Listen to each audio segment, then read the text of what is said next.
honored that you're with us today as we celebrate our centennial, and we look forward to serving you for another 100 years. Now sit back, relax, and please pay attention to this important safety presentation.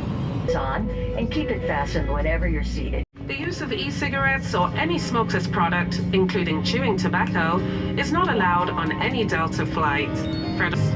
As you leave the plane, activated light is attached to each vest for in-lap children or in a marked compartment. Before we take off, bring your seat to its upright position and stow your... Thank you for flying with Delta, today and for the next 100 years.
In my bag.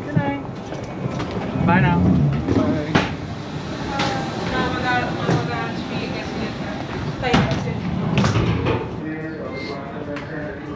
I fell asleep.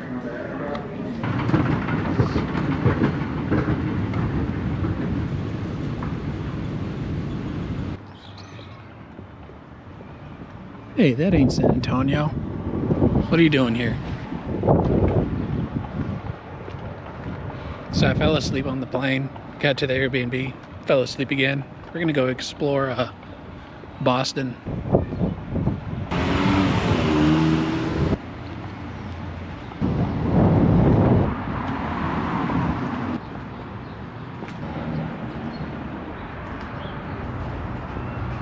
You know, one thing that I really like is how good it feels outside. Back in Texas, I do not like being outside. It is way too hot. Don't worry, we'll get to the fingerboarding, I promise. For now, though, I think we're finally getting to where we're supposed to. I see boats and water.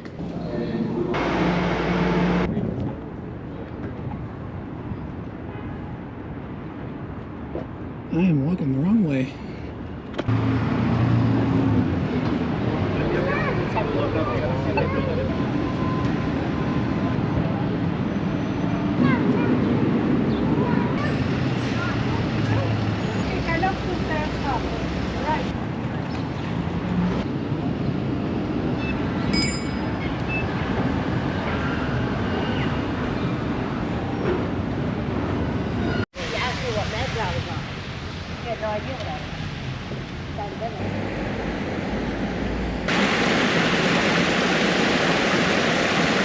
Am I about to buy magic cards?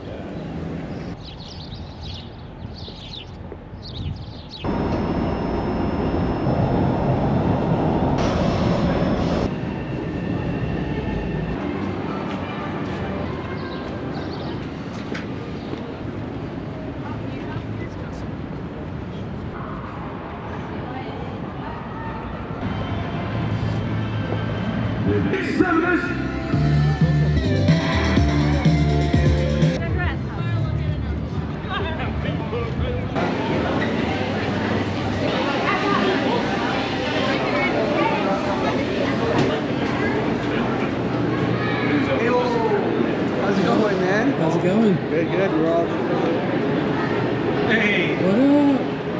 Took me a while. How you doing? How you doing? Good. Alright, let's go. I feel like you could have gotten in trouble for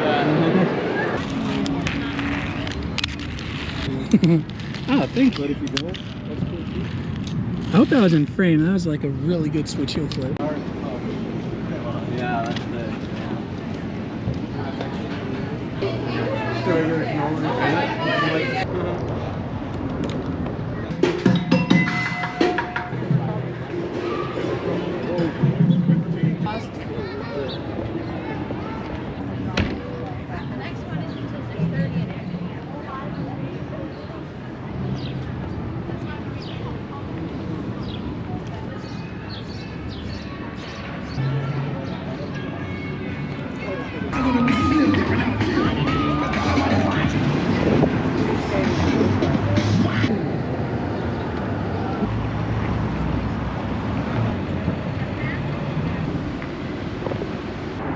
I'm tired. This is the most I've walked in a very, very long time.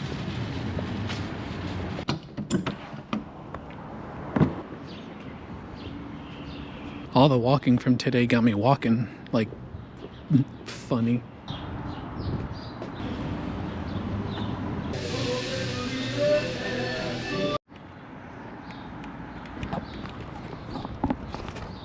Got food. I'm ready to lay down.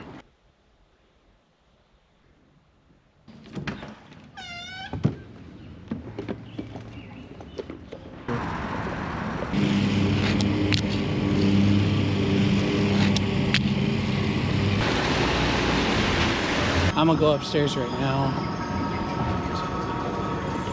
Oh, okay. Oh, hey, look at that.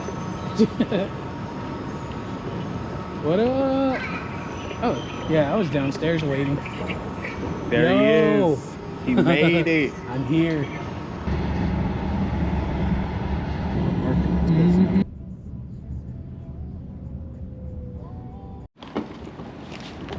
Thank you, sir. Safe travels. Thank you, you too. So now we try to avoid Javi if he's here.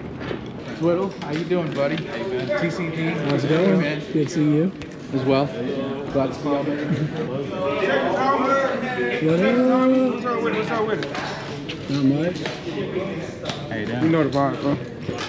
Good, good, European vibes and colorful. How's it going? Wherever you find Yeah, his yeah. space to you.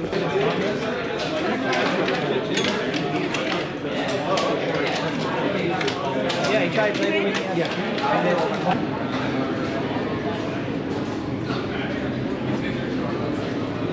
You're officially stealing my content. No. Not enough to go around. Your Oh. content is that way. My Yeah. content is this way. My content is this way. Whoa, behind the paywall. Yo, I got something for you. It's in the room. Dude, I got something for you. I know. It doesn't come with batteries though. Is How's it it for the going? no hand glizzy challenge? It is. They told you about that? Yeah. Wait, did I tell you guys? Why am I not being in? Tonight I'm hosting a glizzy guillotine. How was it? Seriously, dog. It was Glizzy rough. guillotine. Like halfway Yo, was rough. let me tell First you. one was like, Tell me, Glizzy tell me. guillotine, all right, Halfway. tonight. Where'd you get Someone gets on their knees, St. Louis. hands behind their Oh, it was back, second they look part, straight St. up in Louis the to air. Boston. A And it was homie like, dangles the a hot turbulence dog, was gnarly, raw hot bro. dog I was in the like, air, man, we're drops gonna die it. today. So if it goes in the mouth, it's going straight down the throat, bro. Yeah, the thing is, you try not to catch it. Christian always catches it. It just fucking. Are we gonna get a demonstration so we know what we're expecting? Or is it? That's behind the paywall. Oh, for only hands. Yeah, for only hands. I'm all sweaty. I'll also give you a big hug. No, I was playing basketball. Oh yeah, we okay. gymmed. Yes. I mean, Chris probably just walked. No, yeah. I just walked up the stairs outside. Hey, fellas, we're dropping off. We're dropping off the hoodies. Yeah. The yearbook. The yearbook. Yo, have you guys eaten? No. Two of my favorite people. Yeah, sure. Hey, right, we're trying to Cracker hey, so what I'm thinking of doing, now I already, Whatever you want to do, I'm in. He's the only one who actually likes I'm gonna order one of everything on the Fingerboard Con menu. So you down for a taste test, dude, rate it, yes. and all that? Can we vlog it? Yeah. Yep. Should, wait, I mean, should that's why I'm should telling we you. wait? When do you want to do this, I'm cool with whenever they open at 5. bro? We just I'll pick set a up. table. I'll set up the podcast stuff, and me and you will just use the podcast stuff and do a whole big spin, just trying out the food. Do you want to do it? Yeah. All right. What is this? It's just the yearbook. The yearbook. Oh, the yearbook. Get the grab. Hold this. So how you liking Boston? This is your first time in Boston? First time in Boston. Okay, how you liking it? Well, so far I've only seen a little bit of downtown. Can I sign the top? Cracker Barrel down the street. Yeah. But We had to get to the airport. I mean, I love cities like this though, like where it's kind of like just gloomy, quiet, a bunch of trees. And then it took us all day to get here. Yeah, yesterday I was going to meet up with Vito in Boston. Yeah. So he tells me, we're going to the Quincy Market. I'm like, all right, sounds good. I'm head that way. Absolutely. There's 2 Quincy Markets. There's one all the way down in Boston, and then one right where I was staying. Yeah.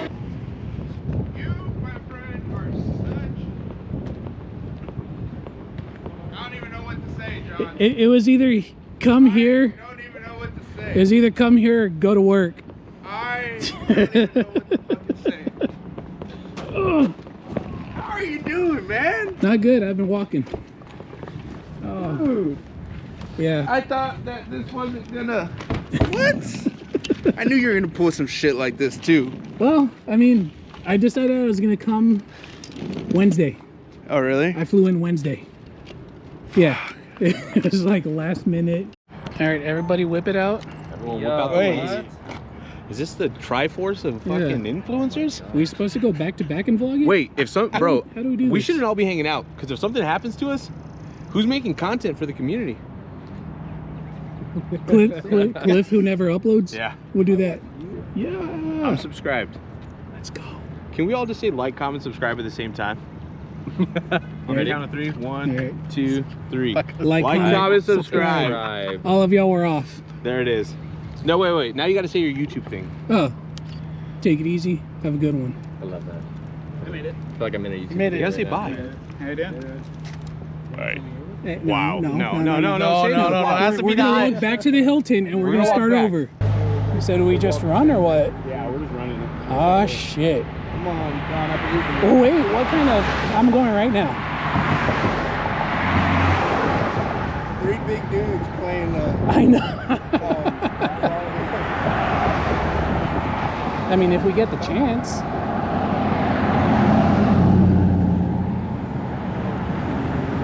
Do we get the chance? Fuck. No. Just in case I want to I mean, that's what I'm doing.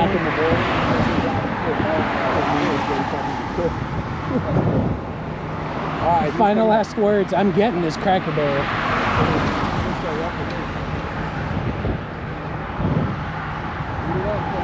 No, speak. Wow, why would you do that? That's so weird. I timed it perfectly to just do the regular walk.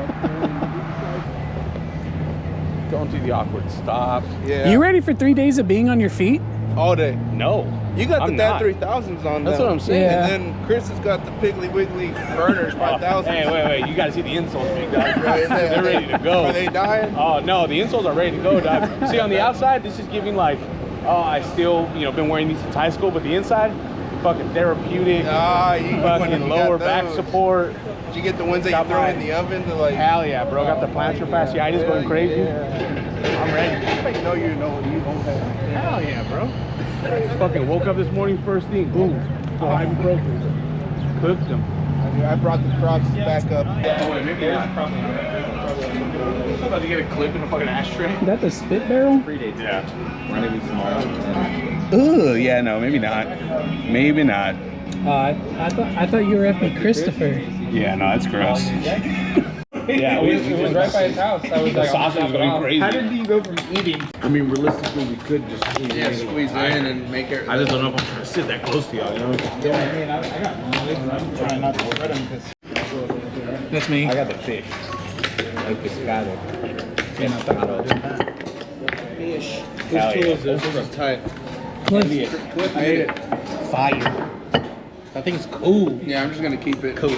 Have that. Do you have like hot sauce or ketchup? Cholula, Tabasco. Cholula? And ketchup? Yeah. That's how you know you're getting old. Dude, Tums comes in Woke up, bro. I clutch. don't like that. Hit it, hey bro, hit it Tums and hit it ibuprofen. Good. Just touching the spot, you know. Insane. Oh, hey. What up? How are you? Good. You gotta do the transfer to firefighter. That sound was so heavenly.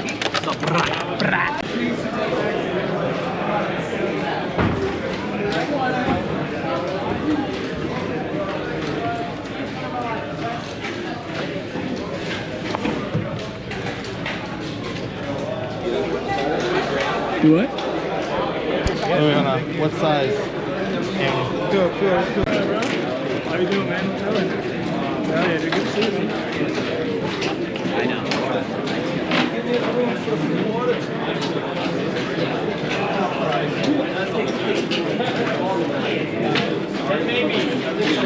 I'm searching for one.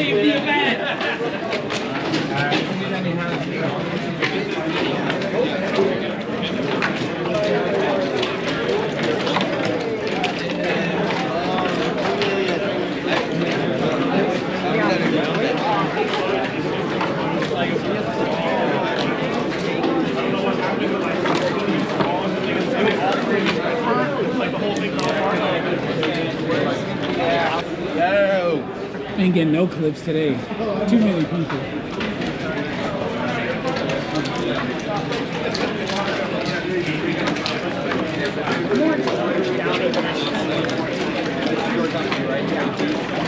Realistic. What's it called? What's your company called?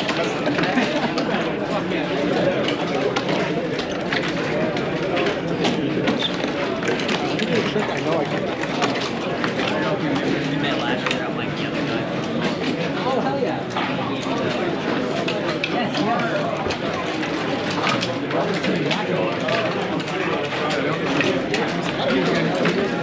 What up? Good to see you. Good seeing you.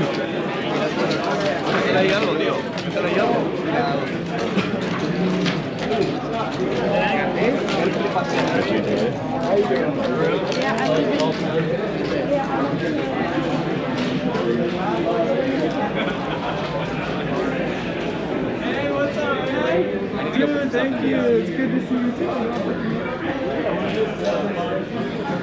There's a lot of people in there.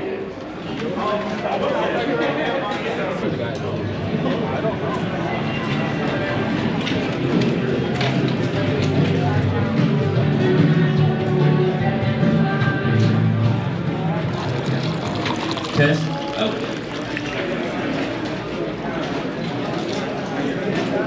Hey.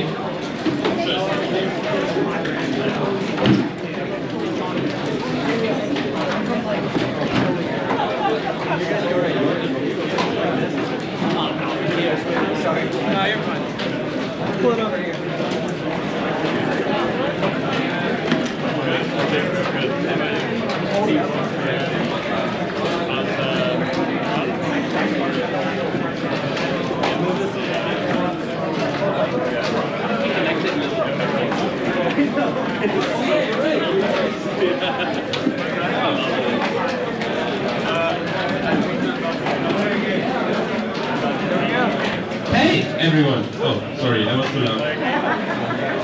Sorry. Hey, hi, I'm over here. Can I have your attention for a second? Okay. Hi, I'm over here. Hi. The guy here waving. Okay. Nice to meet you. See you again. Okay. Hey, everyone. So, first of all, thank you very much for coming out. We appreciate it. Just as every year, it's so cool to celebrate fingerboarding with all of you. So, yeah, thanks to you. Thank you all for being here. You making this possible. You're the ones. You can give a tap on your own shoulder and say like, well done me. I have organized this event, basically. Cool. Thank you for being here. That being said, we'll make a little tournament tonight. And it's basically going to be a Game of Skate tournament, and then it evolves into another Game of Skate and another one, and you get to win really big prizes. We'll explain the rules later. Anyway, if you want to sign up, if you want to sign up. Yeah. I came with 6 kids, yeah. I don't understand your sign language, I'm sorry. If you want to sign up, you do that over there in that corner. Her name is Ricky, be really nice, and you can sign up for the game escape. Every one of you can sign up. That being said, and that's the important part, only 16 people will participate. You all can sign up, and then when the tournament starts, we'll randomly draw 60 names out of a hat, and these 60 people are the lucky ones who get to participate tonight for really cool prizes. All right, have fun. What's up? Is it this busy last year? This year is definitely busier than last year. Dude, there's a lot of people. Yeah, there's a lot of people. TCG! That's TC. That's TC. He's my favorite YouTuber. Me too. He's my favorite.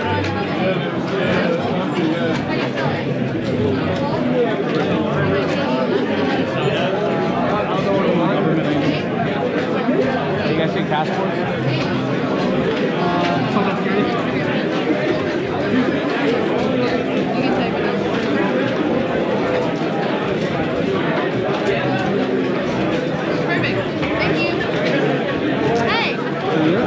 Yeah. What time do you do it? And last initial? G, okay. And Instagram handle? K-A-L. K-A-L-Y-E. D-E-C-K-S. Perfect. Thank you. Hello? Christopher? Yeah. What's your last initial? B. Vargas, that's right. Christopher.fb? Backwards. FB backwards. Oh. Same thing. Yeah. That's a whole different guy, probably. FB.Christopher. Okay. Thank you. Hey, first name? Jonathan. How do you spell it? Johnathan.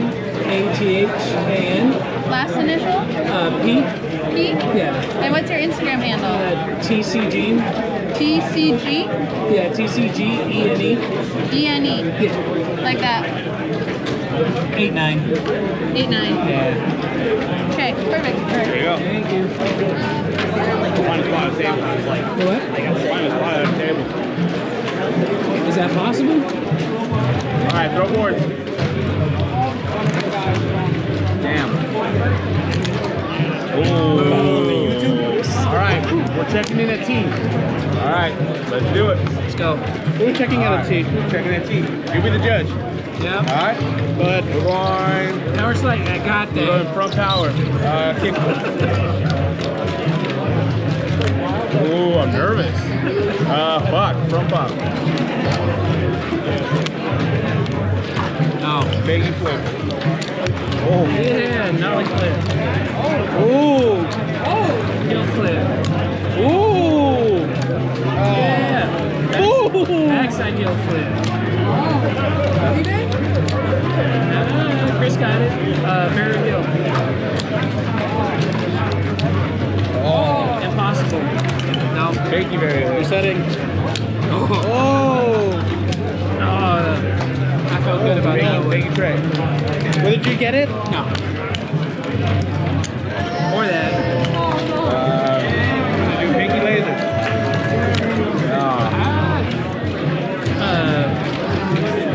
Front side heel. Yup. No. Alright, we'll do nollie heel. No. Hey, I guess haven't you heard? You got those now. Yeah. You missed it. Big heel. I was there. Well, you missed it. No, I popped way too high. That's T. Switch front big. You so lost right now? No. I'll give it a replay. Oh wait, your finger. Okay, no, Yeah, I couldn't see it from there. Switch backside flip. No, that was weird. I hated that. Switch front Switch big. front big. No? Wait, last try. So let's do Cracker three. Barrel We are rules? on team. Cracker Barrel rules. Cracker Switch Barrel front big. rules. Hey. No. No. That's it. No. TC. GG with TC. Oh, GG with TC. Fucking needed that. I don't even know how to. Oh, okay. You in, Chris? Yeah. Wanna play? Wanna play? Good. Hop in.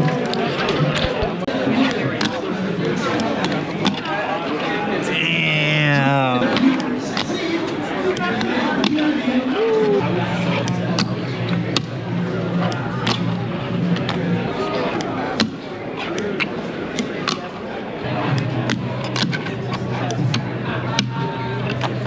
Yes.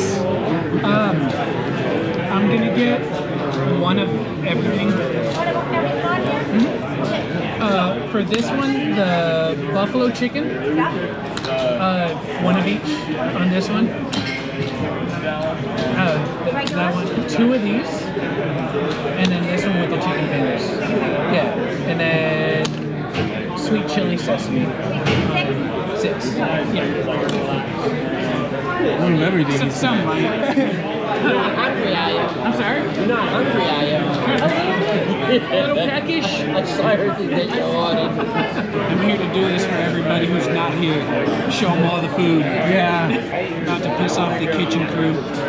No, they're gonna think it's a joke, dude. That ass. That ticket's gonna look like it's a joke. You're gonna see them come over here with a ticket. They're gonna be like, I need to find like a 5-year-old girl and be like, yeah, this order's for me. yeah. Right there where all the microphones and stuff are set up. Right there. All right, so I just bought one of everything on the menu. I found out Chris don't drink, so this is me. Javi, you drink. Yeah. We're gonna rate this. All right.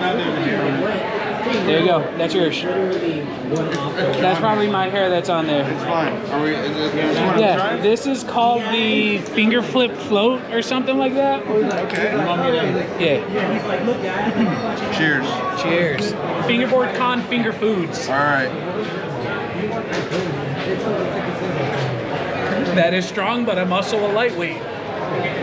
It's really tasty. Is it beer? It's vanilla vodka, root beer.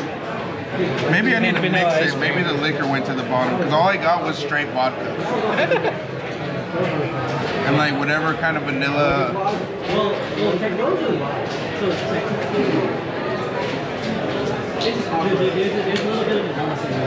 I think it's good. For me, it's strong, but like I said, I'm a pansy. I give it I give it like a 7.2 out of 10. That's what I was thinking. I was thinking 7. Yeah, it's not the best. It's got good flavor though. You gotta mix it because if it sits, the alcohol just sits at the bottom.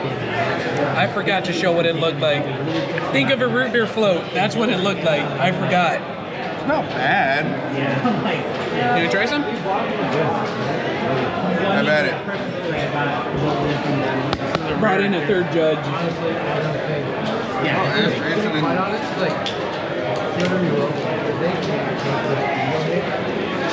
not bad. It's not. It's like an acquired taste. like Bailey's. Yes, exactly. Yeah, I can see that. So, scale of 1 to 10. I think it's fair with the 7. Fair with the 7? Yeah. Hey, It's Jason, nothing like crazy. It tastes you more want like a swig ice from cream the to me. communal float? Rate that for us. I like the way that you said that. Wait, yeah. Maybe I don't want to swig. Communal. It's not bad. He tried it, I tried it. Ritual, you know what I mean? Just a regular cup? No, it's like an alcoholic. It's the finger flip food. Finger flip float. Okay, here, I'll kick flip. Fake flip or fake flip?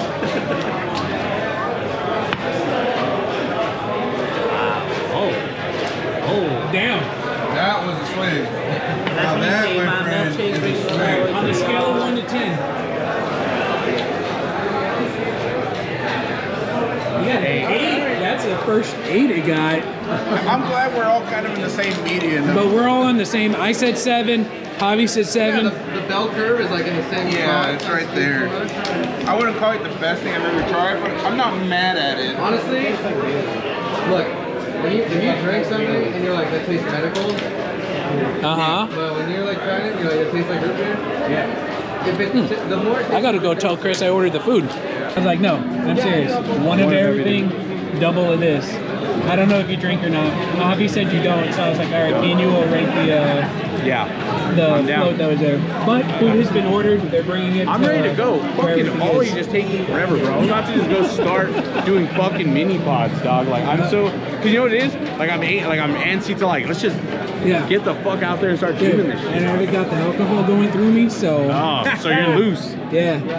But I just want to let you know, food's been ordered. I don't know how long it's gonna take, but yeah, we got one. Hey, listen, if you guys, what's that? All right.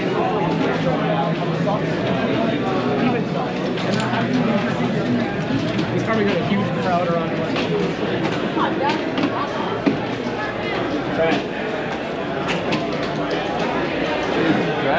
Yo! How you doing? Sorry, I'm all sweaty, dude. There's so many people.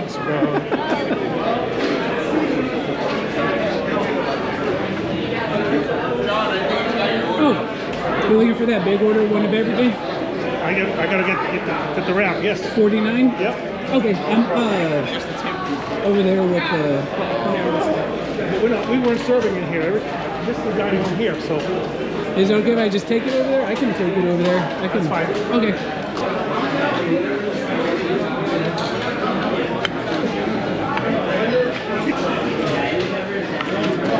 Some behind the scenes. So we got the chicken, the tacos, the grinder, this.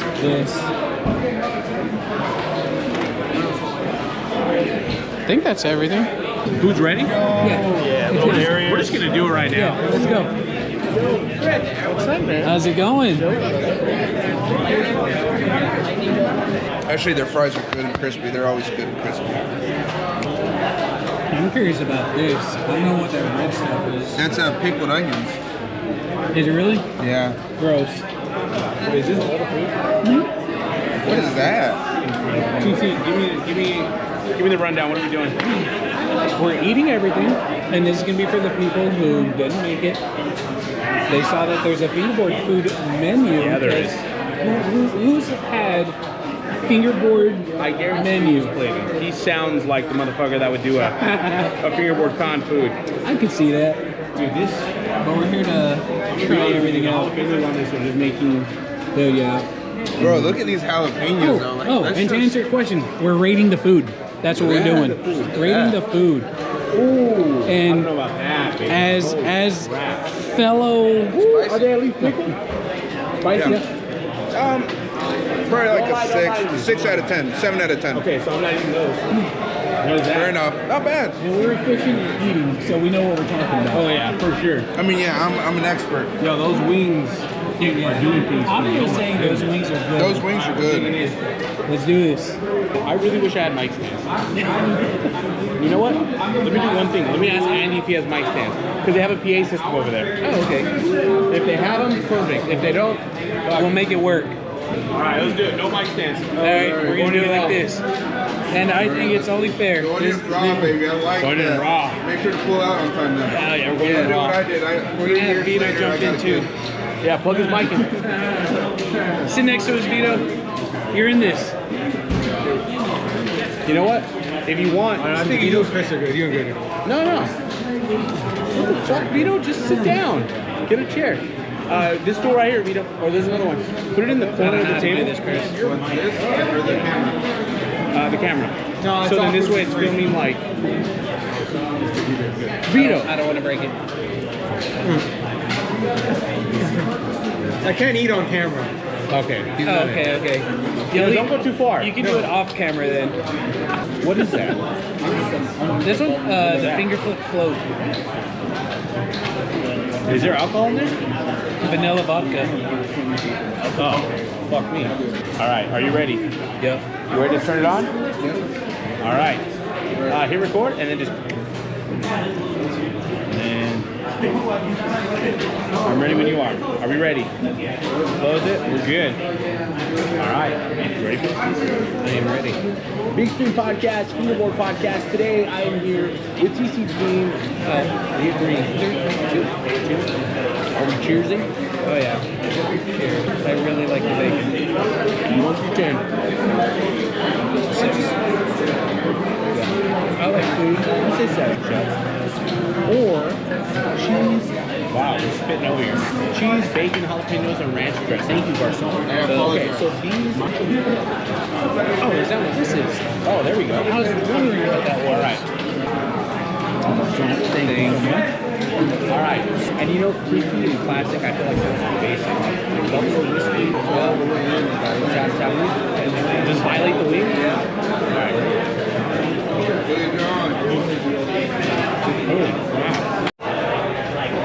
So this is unfortunate. My GoPro overheated. Thoughts? Tricked out tacos. Way too many veggies. No, jalapenos are bad. Can I touch it now? Huh? Can I touch it? Well, Can I try it? not yet. Not yet. Okay. Here's my that no hands. No hands? No hands. No hands. Without touching the plate either. Because I don't care. No hands. Oh my goodness. Whoa. But then wing too. You gotta try a wing. We kind of tore up those tacos. Is this just fries? That's garlic parmesan. Okay, I'm like, they just look like fries. Oh, you gotta try the garlic ketchup too. What's that one? Sriracha? I don't know what this is. I have no idea what that is. That's too much veggies. What do you think of the fucking, what is pickled radish? No, it's not. I think it's too sweet. Really? I've never had pickled radish. Sriracha mayo. What? Sriracha mayo. Sriracha mayo? You just mix sriracha and mayo together. Oh, okay. I've never... It's not spicy though. It tastes good, sure, but not spicy, right? See? Come on, John. I don't know what. Maybe it's because I've never had it. If Mr. Collier says it's not spicy, it's not spicy. That's what It has like a little bit of kick. yeah, it's not over that. Oh my goodness, it's like I'm gonna die. Like no. I was on the wrong side. He was like, you were on the window. There is no traffic. That pickled radish thing is gross. The pickle radish is okay. Welcome to Fingerboard Con menu. Banging, dude. Like this is what I would Going eat in my nachos. Texture's just perfect. A little bit cold now. This is what I give my 3-year-old. 100% I'll order it again. And she is from Texas, so we keep that in mind. You know what we didn't answer? This is just going to be for me then. If you were to pick 2 menu items off the Fingerboard Con menu, what are you going with? 2 items. Fries and wings. Fries and wings. 100%. Fries and wings. Oh no, dude, I'm good. I just ate the wings and the wrap.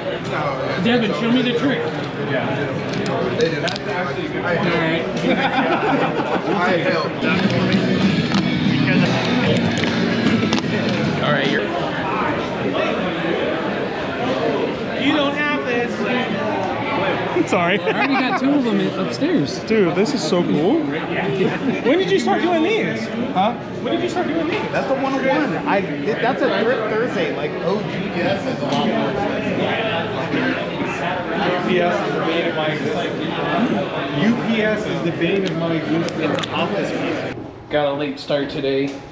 Finally getting the day started, Devin. Where are we at? We at the hotel. Well, we about to head to booze. We at the hotel, Holiday Inn. We at the hotel, Holiday Inn. Isn't he the one that said, isn't he Mr. Worldwide? You gonna take that? I saw the door just push you into the wall. I did that yesterday with the hotel door. That door is heavy. Is this story time with Cliff? Yeah. Oh, hell yeah.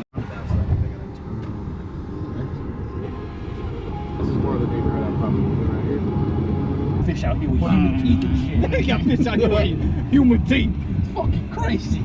Open up this pit. What the fuck is good? What the fuck is up, Flatface? Yeah. Just drive the car right into the fucking rolling door.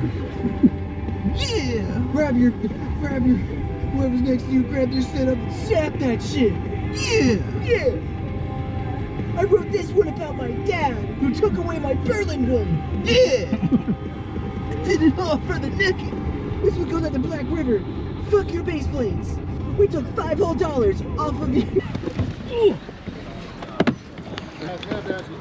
Oh, look at that, silver. This is good luck. This But there should be some spots. You'll see the other cars behind this building, right in this roadway in the back. Gotcha. We gotta find somewhere else to park. Back there, not around here for the restaurant. Where can I park now? He said you can go behind the building or find a spot right here. Why would he go say something to them when I'm the one who's driving the fucking car? Boston. I come back and this shit's just towed. And like, oh no.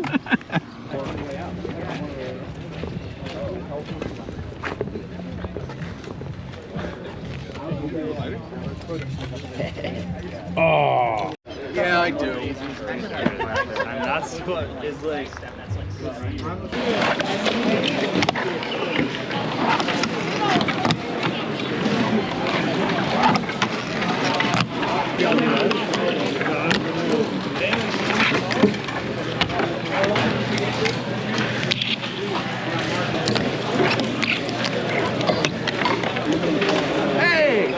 Yo! What are you doing? Nothing. Looking for no one now. Yo! Hey, buddy. How's it going? Good, man. It is so hot in here. Already? And then I can't even go outside because I don't want to get wet. So it's super wet out here. It's super hot in there. And they haven't opened the doors, so it's hard to get back in.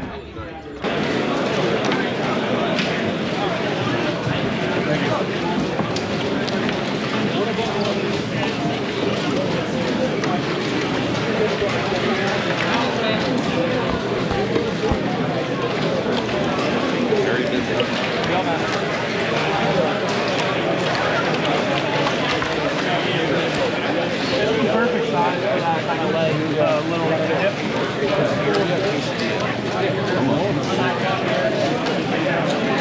It is wild.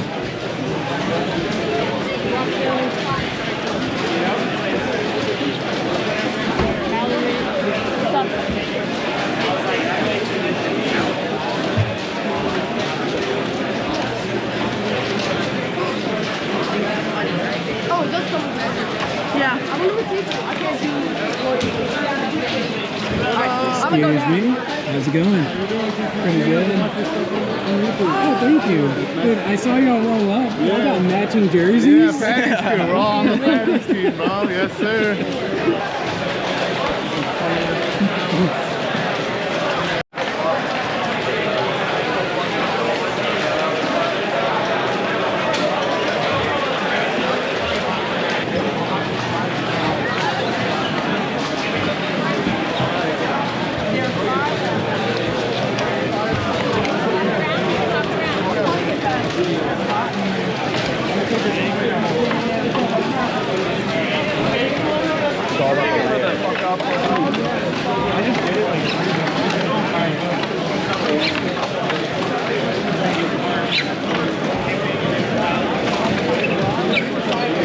Mikey holding the flow of traffic. I know, I'm messing everything up, dude. I'm just wild here. I'm dropping the ball, dude.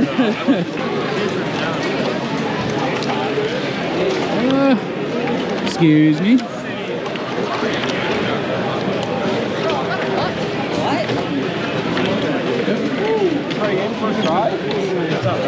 I'll subscribe to you. Oh, thank you. There's some. I'm already overwhelmed. Yes. This time I lasted about 5 minutes in there. I think that's a record.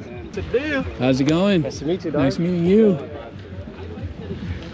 Lasted about 5 minutes in there. Dude, I'm telling you, I'm not gonna lie to you, I had more fun playing Game of Skate on the hood of his car than I have in there. And that's saying a lot. I feel Luckily, that. we got it early and we got to get a couple hits Yeah, in. I recorded about 3-4 tricks maybe. Of course, all of them mid at best. Right, going as fast as you fucking can. Yeah.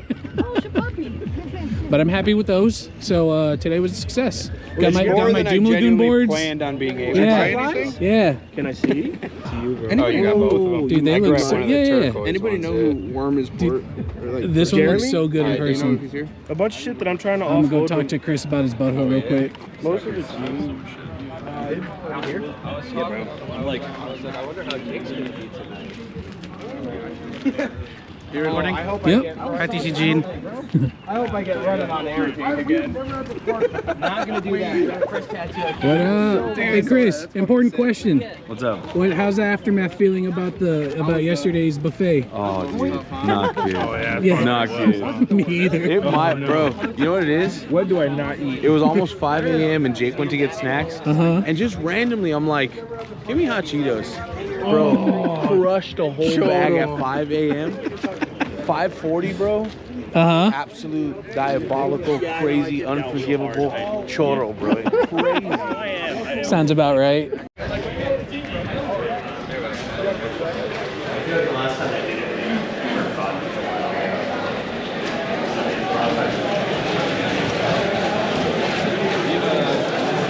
No, it did not.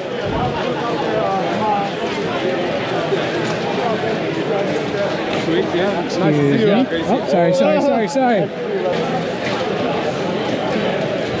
I need some dynamics. What size? 34. I got you. 2 sets. 2 sets? Yeah.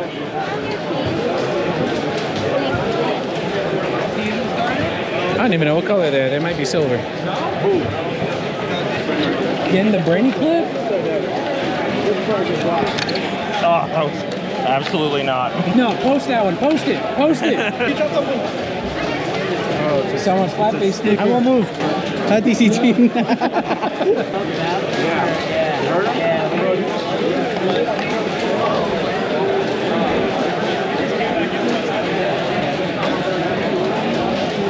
Getting the rare shot out the window, garage door closed.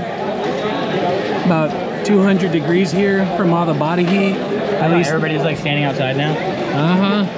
Good thing is it doesn't smell like my local game store, so. Local GameStop? No, local, like Magic the Gathering, stuff like that. The card shops. It's sweaty. Yeah. They could open the doors though, I won't complain. There's a crack. Climb through the sea, bro. This has got to be the most packed one ever. I think so too, right? No, we've never had to park this far away from the venue. Oh, really? Oh my God. I'm glad to see it though. I like the community ground. This is just a lot. Yeah. But it's a good a lot. But hey, we have 6 fans. I'll take that.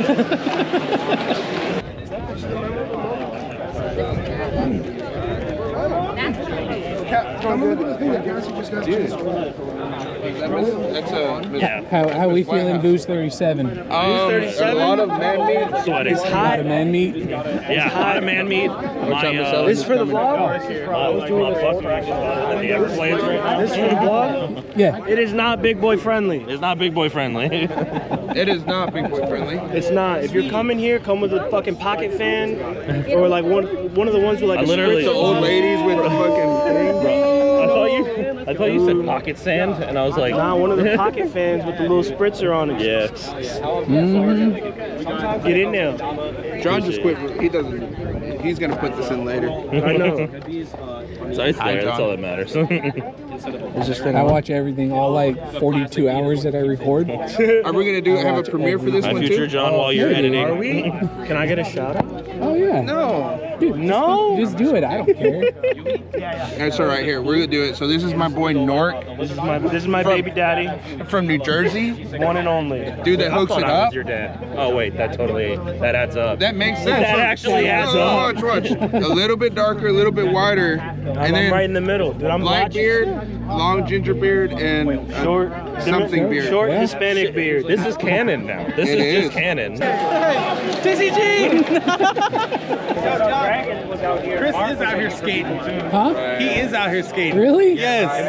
I just posted a clip. He's out here skating. Oh. That's gonna be the biggest one. Mike, we got skating at home.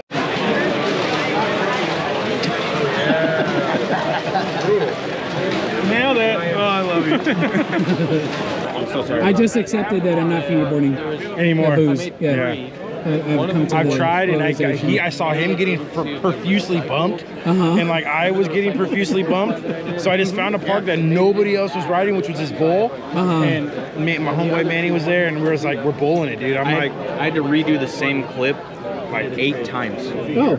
Because each time, either I got camera shake. Yeah. Like when I was landing. I'll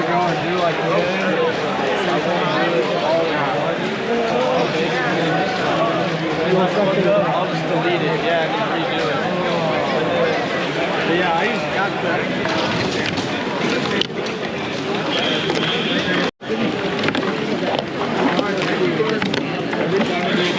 How you been? I'm good. You made it. I'm so glad we finally meet up at the same rendezvous.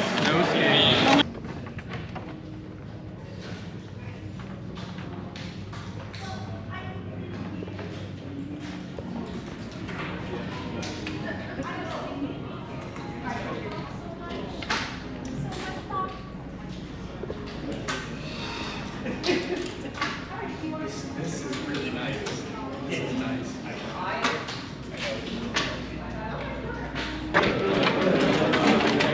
Ooh.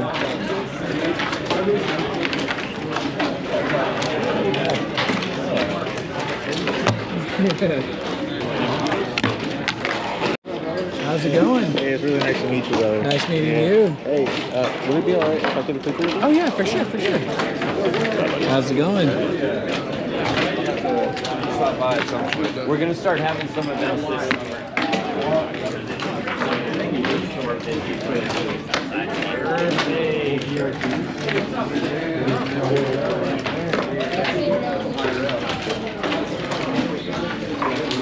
Where am I going? What's up, John? Came home, fell asleep. Dude, we literally got back, so Chris rode back with us. We stopped at Wendy's. I ate the most disgusting burger. They screwed up. I think they heard me wrong, and I think they heard me ask for a mayo and ketchup on a patty. What the fuck are you doing that? That shouldn't be illegal like that. Bro, it was... It should be something where it's like, no, you can't. It was so bad, I literally threw away like 3/4 of the burger. Oh, wow. I couldn't even wipe it off. It was so bad. That's what I'm saying. Like, that should be illegal. Yeah, I think it was. And then I think it was. I was like angry and like sad. So like I took my contacts out and just like napped for like an hour. Because I cried myself to like a nap. Yeah, that sounds terrible. It was horrible, but it is what it is. So we're doing the old school thing and running on caffeine and monsters and shit. Hell yeah. You know, who needs nutrition during the day? Nobody. We're on vacation.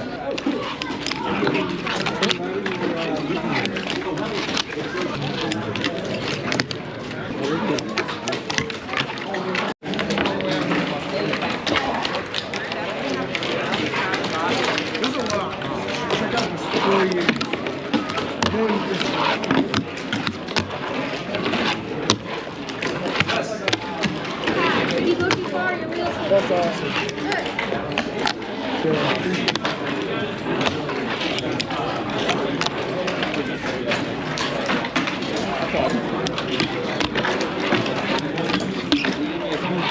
Yeah, like this is my G15, and like you see those boards coming from a G15 to this. Even like a G15. Fire. Beautiful, man. Thank you, bro. Yeah, how'd y'all's nap go? Dude, we chilled, but the second I sat in the chair, I was like, oh my god, dude. It was like orgasmic. Dude, that's how I felt too. Yeah. Shower. I took a shower. That's one thing. I didn't have the energy to take a shower. I wanted to. Me neither, dude. But I was like, I cannot do it. If I do that, I gotta like lay down after that. Like, I'm gonna get cozy and rub my feet together and, and then be out for the day. Oh, it's cool. It's cool. I got something for you too. Ooh. Where did I put it? There you go. I thought I had two. Yes, you'll get one too. Almost subscribed. Oh my god! If you didn't say that, I would have subscribed. Yes. That was the only one I made because the other one cacked on me, but we have one in the press. Oh. Yeah. Yeah. Yes. So that's the pro one. Dude. The other ones are like. Oh shit! Yeah, it's an actual wood one. That's the. I made the deck. I made the deck there. Yeah. So cool. Hell yeah, dude! It's coming to you. Thank you. All right. I'm looking forward to it. Yeah. Thank you. Let me know the shape. I can actually do it in the scarab shape too if you want. Yeah, let's knock fingers one stone. Yeah. It's a one-on-one. Beauty. Dude, in the scarab shape. Yeah, Brady, come back up. Dude, go 1-on-1. Yeah. They got. Oh shit, I didn't get down like that. But it's surprising. Yeah, and especially like, I know it has to be.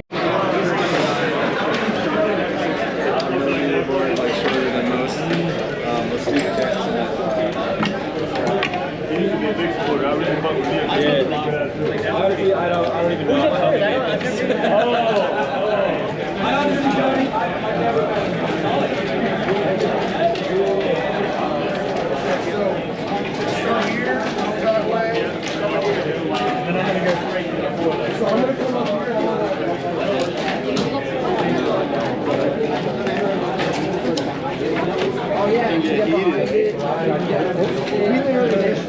Drove by. Hell yeah. I saw it. I've been practicing.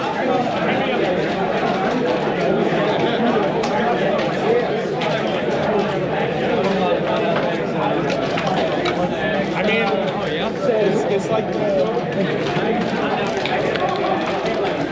didn't create it, but I was able to utilize it.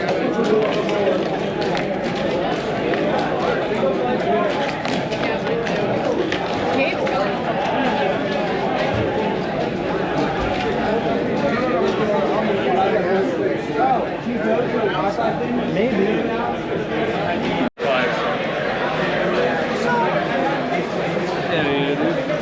ECG.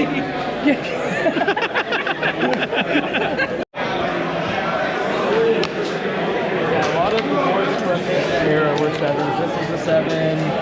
How you feel seeing like all your work right here?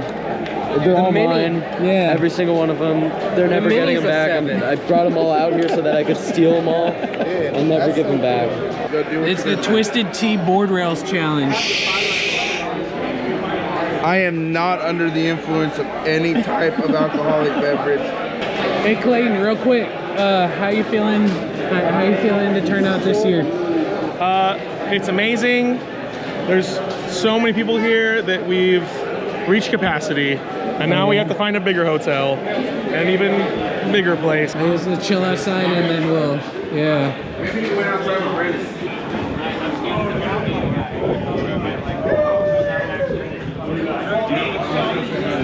Yeah.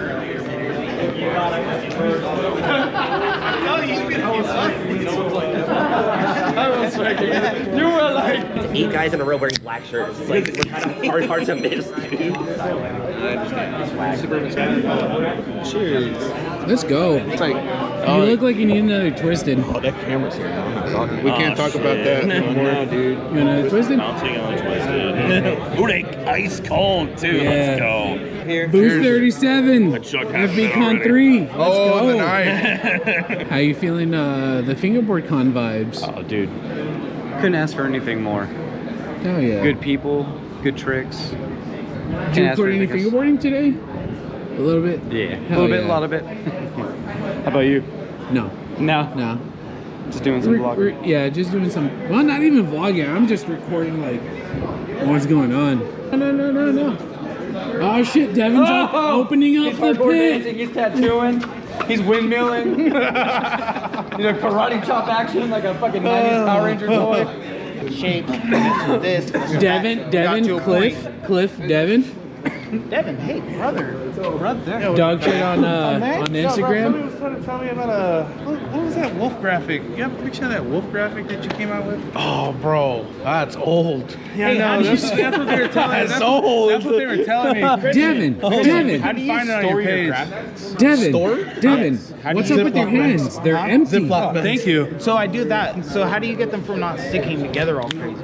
Oh, that's 50-50. Okay. Yeah.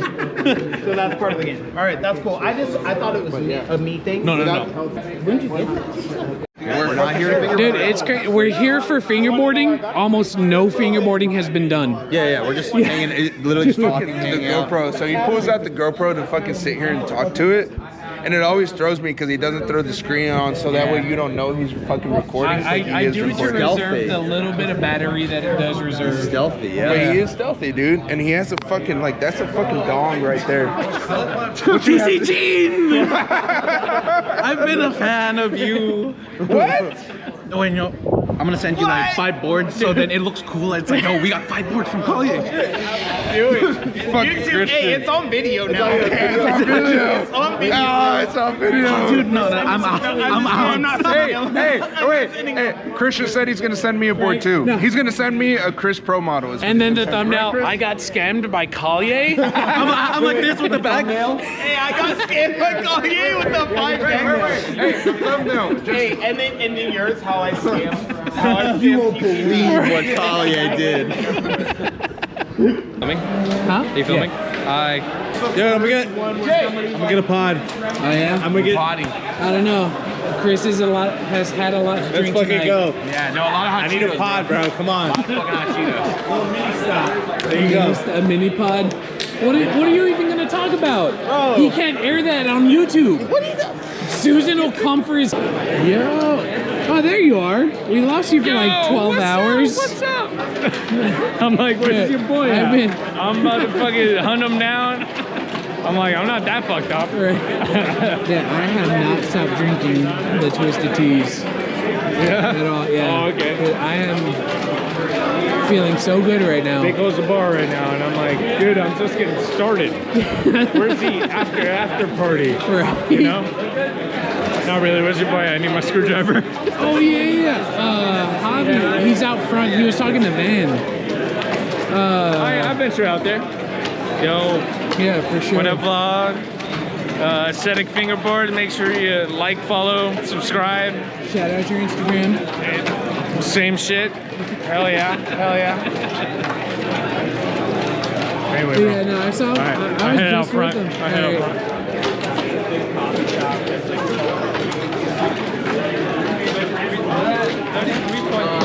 I think he went up to his room and called it. A bunch of people still fingerboarding out here. Oh, Aesthetics was just looking for you. Who? The guy, the screwdriver. Oh, where's he at? I just saw him like Maybe around here. less than a minute. Okay.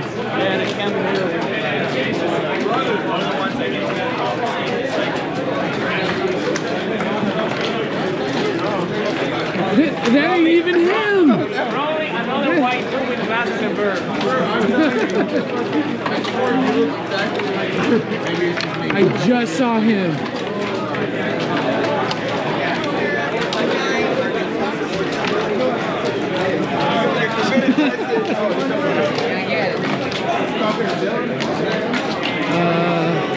Yeah.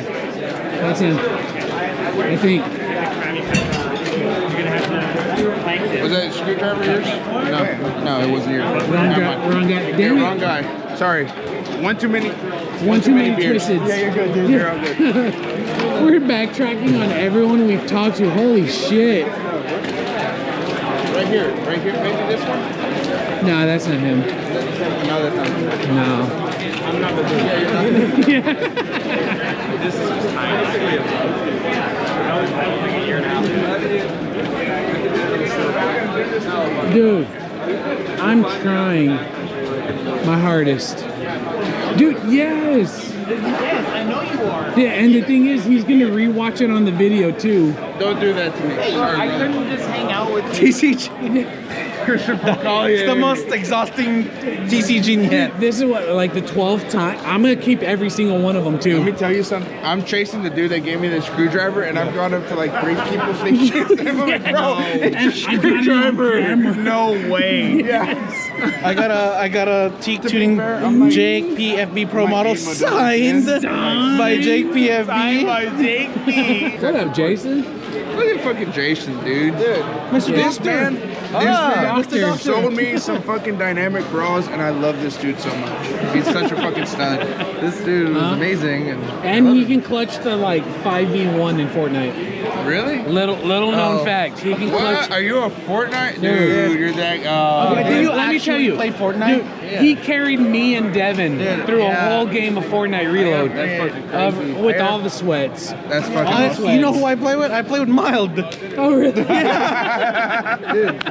Dude, let's play. Dude, yeah. A fingerboard fucking squad? Let's do it. A fingerboard That'd squad? be fucking intense, dude. Confirmed. Let's do it. It's all over. Are you rolling right now? Recording. Hello. Let me see. Yes, I am. Yeah. See, he does it spontaneously where you can't fucking see it. Well, no, I'm chill with it. I'm just really glad that like the proof of the proof that I'm good at Fortnite is on film. Dude, yeah. Right? Dude, I have this. I have the gameplay of it. No. No, actually. Build, no build. Huh? Either or. Both. Me and him on the same. Either or, we're good. Oh my god, I've been looking for people to play builds with. Oh, Let's play. He'll play builds. We'll play, Christian. He'll play builds. Wait. You know, hey, I'm gonna go home right now. Turn on my PC. Christian just left me hanging, so fuck it. Right. I saw. Yes. I just wanted to thank you for sending me a Berlinwood a long time ago. It was the Love Me Arm Berlinwood. Do you remember The Love that? Me Arm. When you sent me one in the mail, I just wanted to thank you in person. I really appreciate it. The Yeah. thing is, like, anyone who told me like what that what any graphic actually meant to them, Yeah. I would just send it out. They're whoever's. I just thought that was really Yeah, cool of you dude. to do. You fulfilled my childhood. Dude, when yeah. I first started buying professional fingerboards, that was the one that like got me, and I dude, loved it. Thanks, man. Dude, I yeah. appreciate it. It's good to see you Hell in yeah. person. I watch Good your seeing channel you. all the time. I really appreciate it. Yeah. Hell I yeah. appreciate you. This Brandon. Where's the screwdriver, homie? Bro, dude, he's got the camera. I've been recording trying to return the screwdriver. Do you have I've gone up to like 3-4 people that are not him. You did not have to flex on me like that. Hold on. You did not have to do that to me. Not the Zona. Hello? This guy? This guy. Yes. Yes, Yes, this guy. yes. Actually, We're you know looking what? for Here, him. Wait up. I got one. Wait up. Let's see. You got me drunk. Now I'm around. drinking other Turn shit. around. So like, dude, fuck yeah. Dude, I mean, it's the one time. The one time to do it. I gotta get drunk now. Like, Yeah, I'm fucking. Dude, we're already. I don't like this graphic though. Are y'all drinking Huh? Twisted I'm Tea gonna have to still? order one. I don't like Yeah, this I graphic. have like Can I pay maybe you for 4 some more Twisted upstairs. Can I Maybe buy 4 one? more up. I like the camera. Well, the thing is, I want to have one for me, Cliff, and Devin. there's one I here. got And then, you. you know, Look, I got you. 32. I got Yeah. like 3 beers left. Twisted Teas. Diabetes, Hold on, I'll find it for you. I'm fat. I don't know where I'm fat. You're not fucking fat, Yeah. bro. If you're fat, I'm fat, bro. If you're fat, I'm fat. I'm fucking Alzheimer's fat, is dude. I said Alzheimer's I won't is even developed by speak. diabetes. Dude, god dang. Cut out the sugar, I'm bro. telling you, It was these invented by motherfuckers. diabetes. I They done can't started put this down the shit, dude. chug. Got me fucking drinking. Do you still have any more Twisted Tea on your back? Dude, that's what I should. It's literally type. We're all bugging Yeah. for Twisted. You got some upstairs? Let's go upstairs. Yeah, I got one left because I want one for me and Devin and what's his name? Fuck, I've been drinking. Let me tell Mal. Mal wants to film a hotel edit. Right? Oh shit, y'all are over here. What's your room number? 3? 305. 305, what floor? Third floor. Number 3rd. Number 3rd. IPA, bro? I might get some Twisted Tea from them. Okay. For now. I got you. I'm about ready to hit up and grab some more though. 305. 305. Yeah. I'm gonna go grab. Hey, let it be proof on the thing. I messaged Aesthetic Fingerboards. No, thank you. I'm good. I'm good. I you need, want one, bro? I need Nah, to I'm chill. good. I appreciate I it. got one more in me. I need Aesthetic Fingerboards, dude. Yeah. If I see him, I'll like grab him. Dude, fucking Devin fiending over there. Look. Dude, he's like, bro, this snack looks so good. Then some bitches are like $12 a piece, you know. You know that shit's expensive as fuck. It's tomorrow. Hopefully. John How's it Jordan. going? John, nice meeting you. Chicago homie. Oh, okay. Super nice. Sir, put that down. Oh no, we're gonna You got two floors. What do you think about fbcon 3, Boost 37 vibes at the hotel? Yo, it's pretty badass. There's a lot of people here. It's like it's a good vibe. No, it's a real good vibe. That's why I'm like, and we got a hotel for the first time, so it's good. I gotta go to Texas where y'all at, Dude, yeah. Listen, Texas Boost. Texas Boost next year. February next year. Yep. February next year. That's good enough time. Maybe we just need to sit down. Look, we gotta get a toast, bro. We gotta get a toast. Who's got a flight? Dude, wait, hold on. Oh, there we go. Yeah. There we go. Oh, fuck yeah, dude. You don't drink IPAs, bro? Huh? that the same? Was that a full beer, bro? I mean, it was. We're There trying we to go. split That's it. good. Cheers. All right. All Cheers. right. Wait, there's more to that. Hold on. One of the main reasons why I'm here, Hobby John. FB. Let's go. The TCG. Cheers. Cheers. Cheers.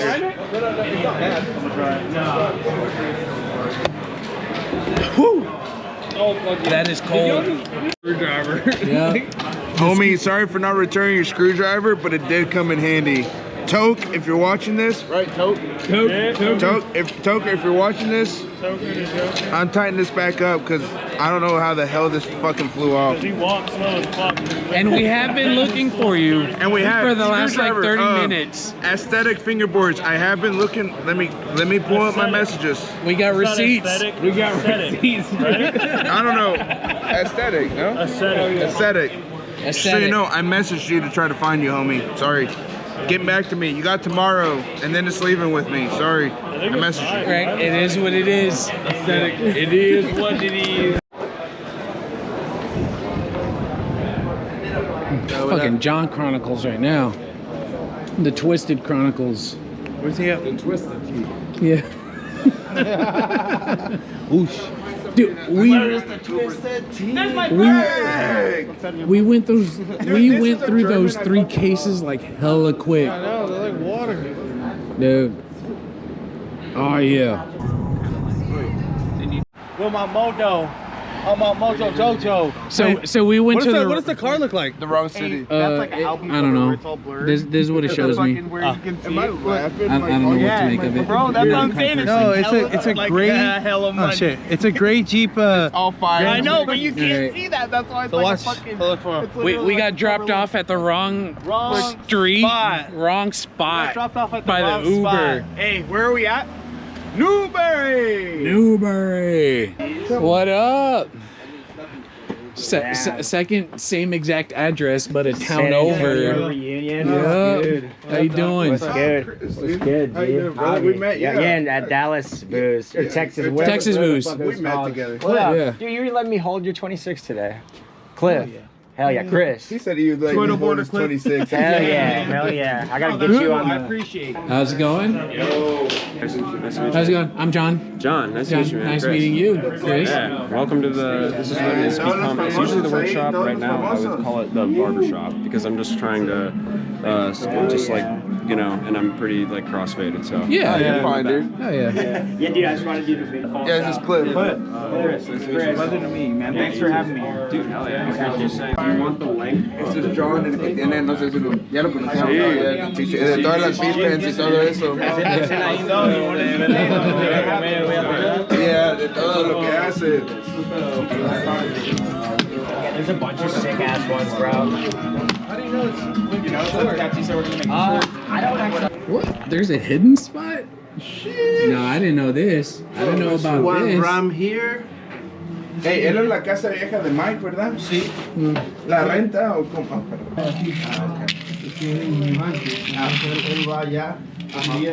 Fuck, landed, John. Oh, you needed the light. You needed the light. Yes, dude. Yes. Sack. Yo. Oh. There we go.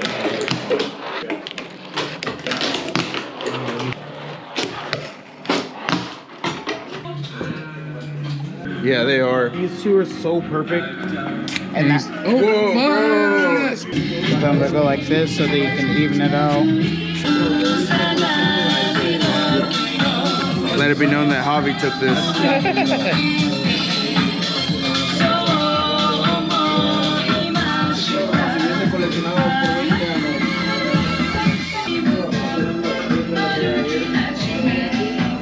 Until your tightest point. Yeah.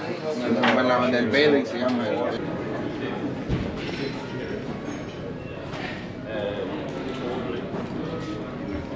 2 times tablespoon. Okay. How's it going, Vito? Cliff is in the thing.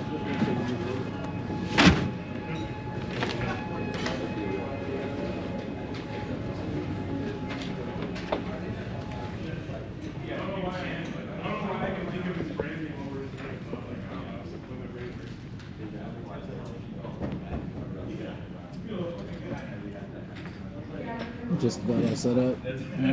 Just about all set up. Yeah. Now that my shift is over at the flock stand, let's get a trick real quick.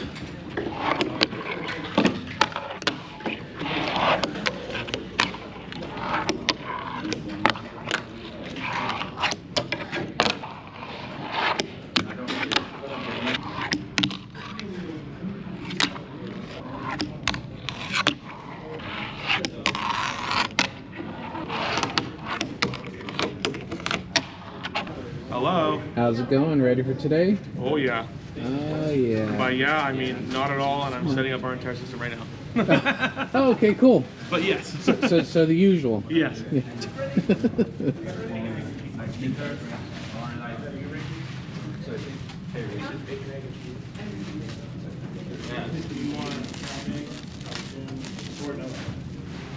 You want white? I don't think I'm in a box.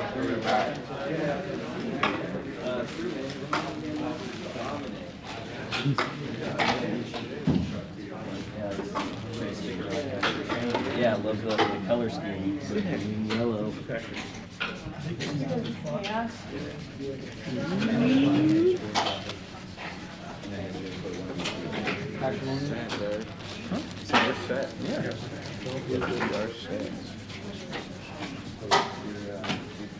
The heroin boards are sick. Dude, these are amazing. Yeah, I That's got like crazy 3 you of guys them. have some of them. Yeah, They're right. so hard to get. Hard to get, yeah. Or I could like.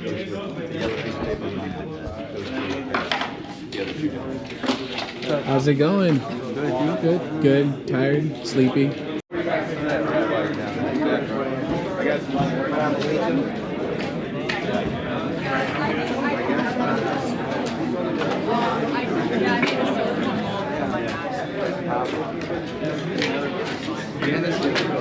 We cleaned out his house. He just gave it to Locke or something. Yeah.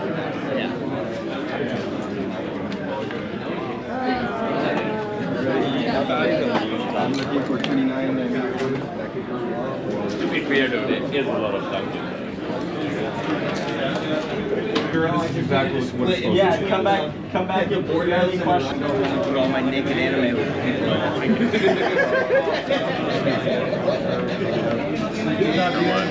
How's it going? Come on down, Tim.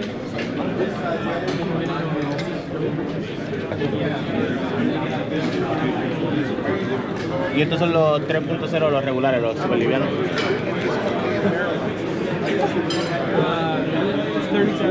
Oh, the wheels, right? But I only have like a 5. Put it on, yeah. Yeah. That's what this feels like. Thank you. 6-inch grind. How's it going?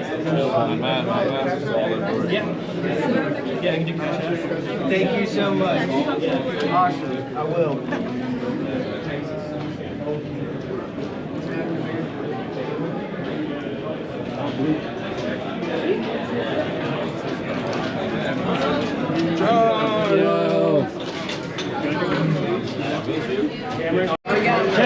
Cameron Joel. Probably that one too.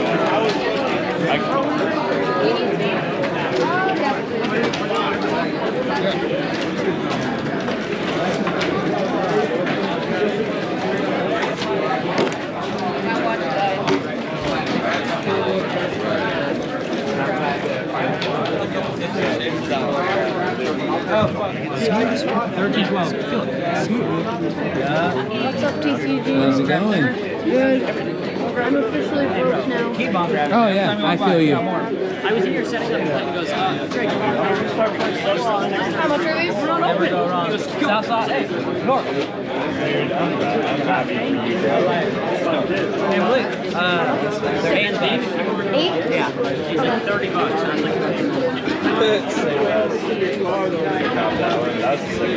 Hey Dylan, do you have what the core tape feels like out of the package by any chance? Unpackaged? Yeah. It's definitely, it's like foamy. Open that one, told me. Okay. I'm sleeping in. Nuts. Can I get $2? Yeah. You could No, but I just got the file. A file? I'm not sure. Let me see. Oh, $1. One more? No, just a regular dollar. The taxes. Yeah. I'll try it. $9 after taxes. That's how I earn my I need a beanie and this tape. You like the way it feels? Yeah, it feels pretty solid. Yeah. And the beanie. Yeah, you're all straight. I'm just seeing if we have a file. I don't know if we do. And I'm taking the stickers. Yeah, run it. Take as many as you want.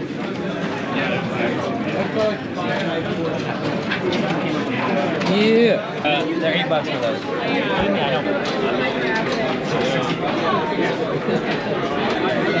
Better. Orders. The first panel is going to start in about 5 minutes.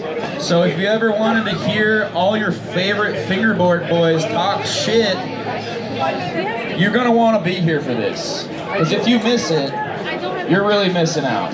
How good can you hear me? Great. Can you hear me? Louder. I hear you. Yo, I should just turn on the big screen music for my intro. Check. How good can you hear me? There in the back. Extremely well. Good? Okay, cool. Extremely. Thank you.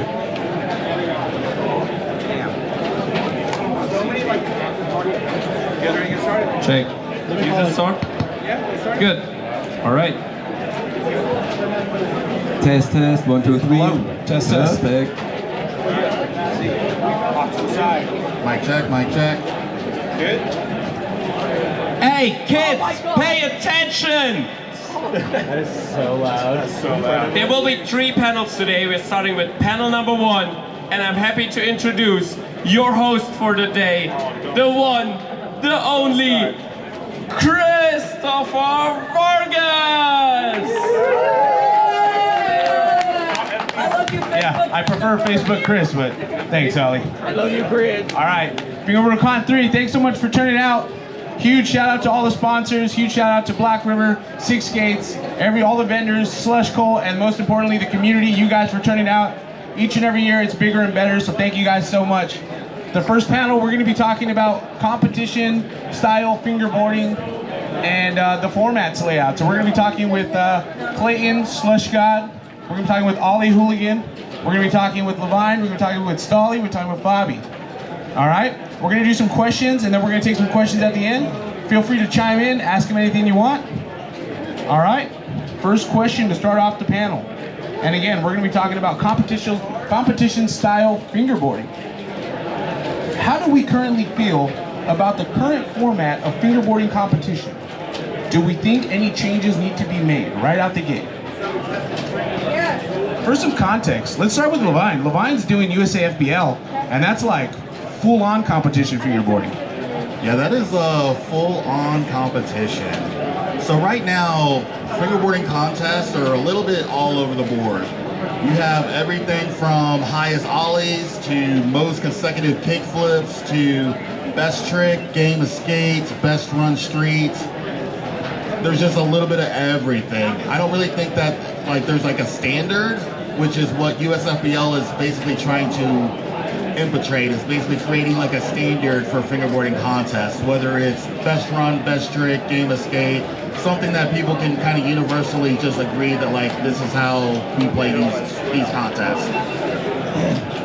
Beautiful and well said.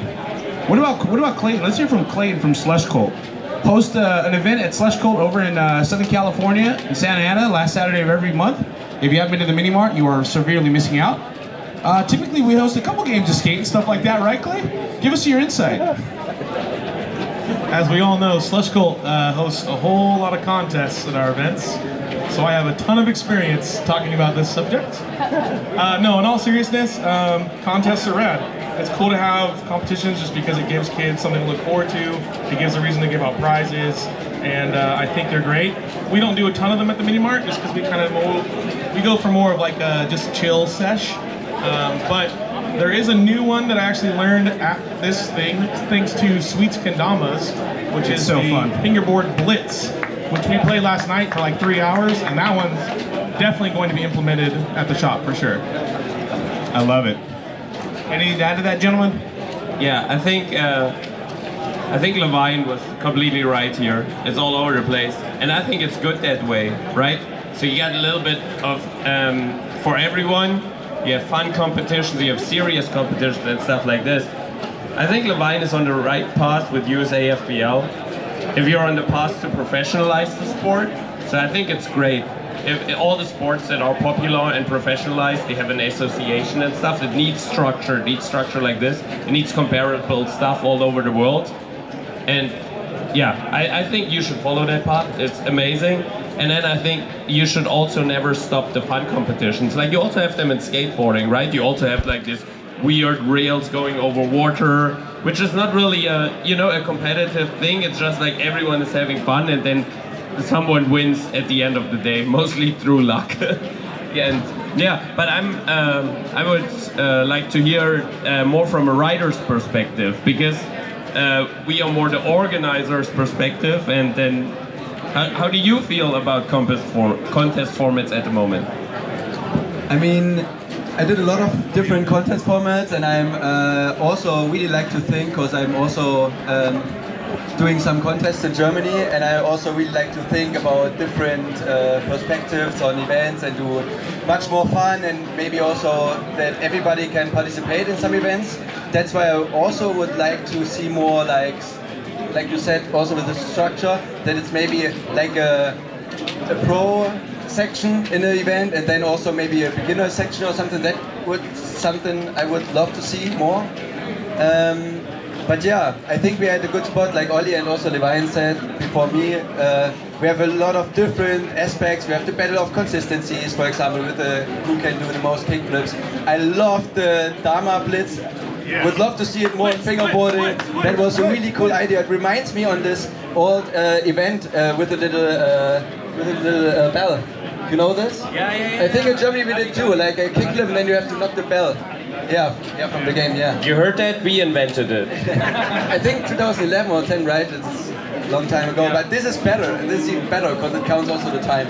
And yeah, I would like to see.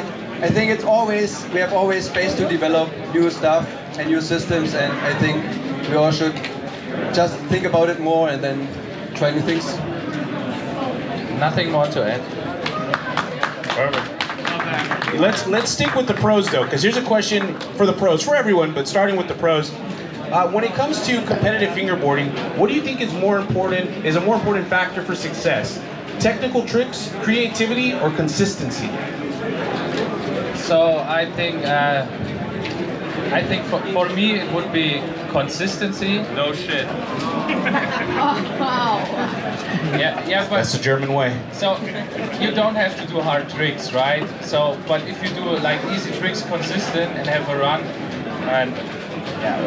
that's really good with like not so hard, so many tricks, but you stay them clean or you land them clean, and I think that's better being consistent with like easy tricks and not failing every 2 tries with hard tricks. So, and that's more, the flow is better.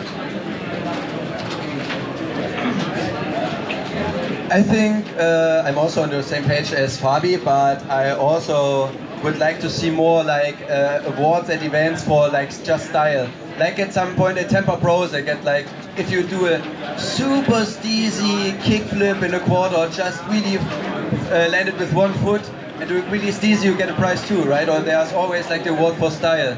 And I would love to see this also more in fingerboarding, because we have so many different possibilities to do a kickflip, for example, to do it like more mellow, to catch it pretty early in the air, just with 1 finger, with both fingers, and I would love to see more to recognize this also like as in the competition already. That would be lovely. Yeah. I think what you can't forget is that it needs all of these aspects and that they are linked to each other. So you can't do, if you choose one or the other, you will ultimately fail, right? So of course there's a technical aspect of pushing it further and further and further, like the hardest trick you can think of, flip in, flip out. But as Scholli said, it needs to look good at the same time, and you can't forget about the flow, right? You're still trying to go around the park and smooth, and then you need to put a little filler trick in here and there to keep it looking nice, to keep it looking flowy. And you can never forget that all these things are interlinked, and that you need to work on all aspects, even though you may think that one is the most fun for you. Maybe it's the most fun for you to do the hardest trick. Maybe it's the most fun for you to make it look exactly like skateboarding. But they are all just, they all give one big picture. Never forget about that. I would agree 100% with that. I feel like it's kind of a loaded question, simply because you do need all aspects of that to basically create a perfect run. It's not, for a lot of these skaters, you guys know it's not what you're doing, it's how you're doing it. It's not just a tray flip, it's how you're doing that tray flip. There's just levels to that. And I feel like having that consistency, that flow, that style, it's all very important. Yeah, I think a lot of it matters too, where it depends on which type of contest, right? So if it's like a video submission, filming, style, all of that stuff matters a lot more. But it was really interesting to see at Fast Fingers in Germany that even the absolute best fingerboarders in the world, as soon as they fell after the third trick, would freeze and not know what to do.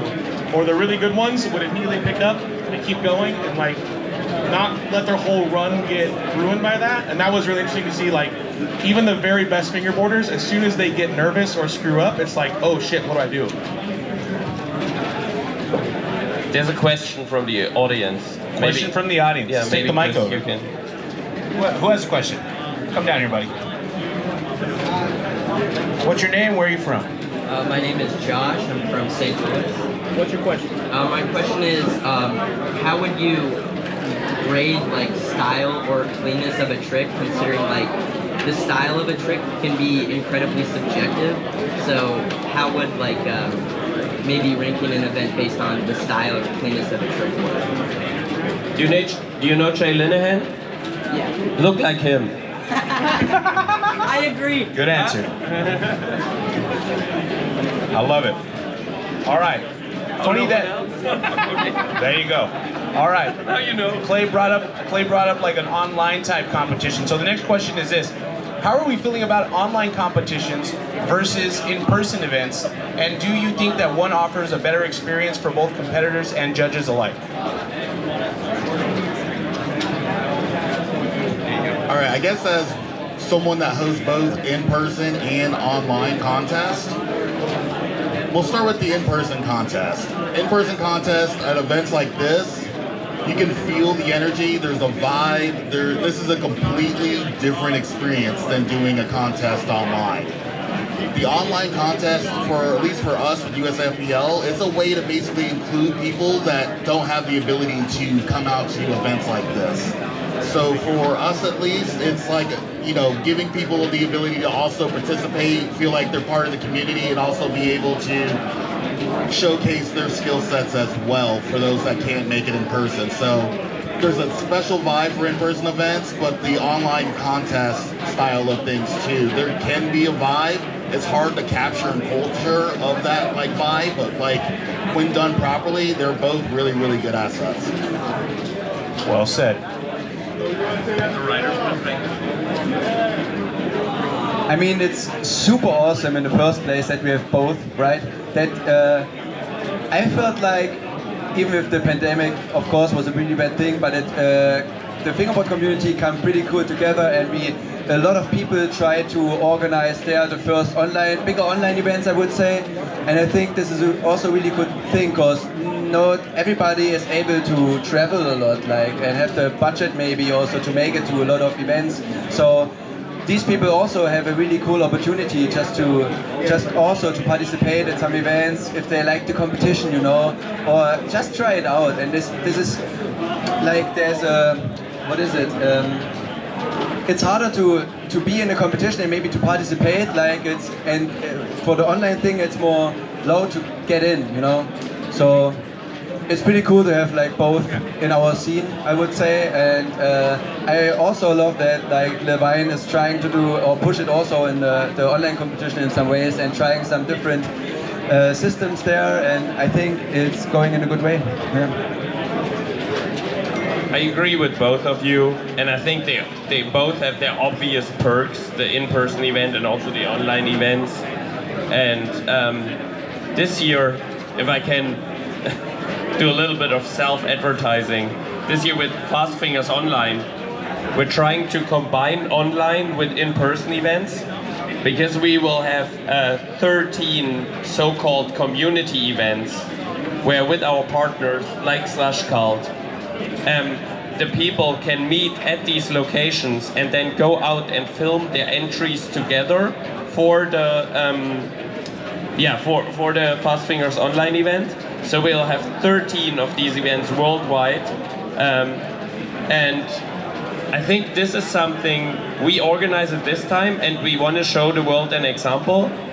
But in all honesty, you don't need us for that. So I think if there is an online competition, doesn't matter which, but if Levine makes an online competition, you can still have the community factor by gathering your friends and film your entries together, inspire each other, and always when you fingerboard with someone that day, your entry will also come out better because you also challenge each other, you know? You will raise your level automatically just by being together. So you should do both, but also don't forget, online doesn't mean you're alone. Yeah, that's it. Beautiful. Well said. I almost fell. And just in case you're just tuning in, we are talking about competitive fingerboarding. We are talking with Clayton McCarthy, owner and operator Slush Cold Mini Mart, Santa Ana, California. We are talking with Black River CFO? COO, the one and only Hooligan, Ollie. We are talking with Levine Cunningham, this is USA FBL. We are talking with Stolly and Fabi, both pros for Black River. All right. Following up on a question we had earlier when it comes to how subjective fingerboarding is, the question is, how do you ensure that judging in these competitions remains fair and unbiased, especially when judging such creative tricks and unique tricks is subjective?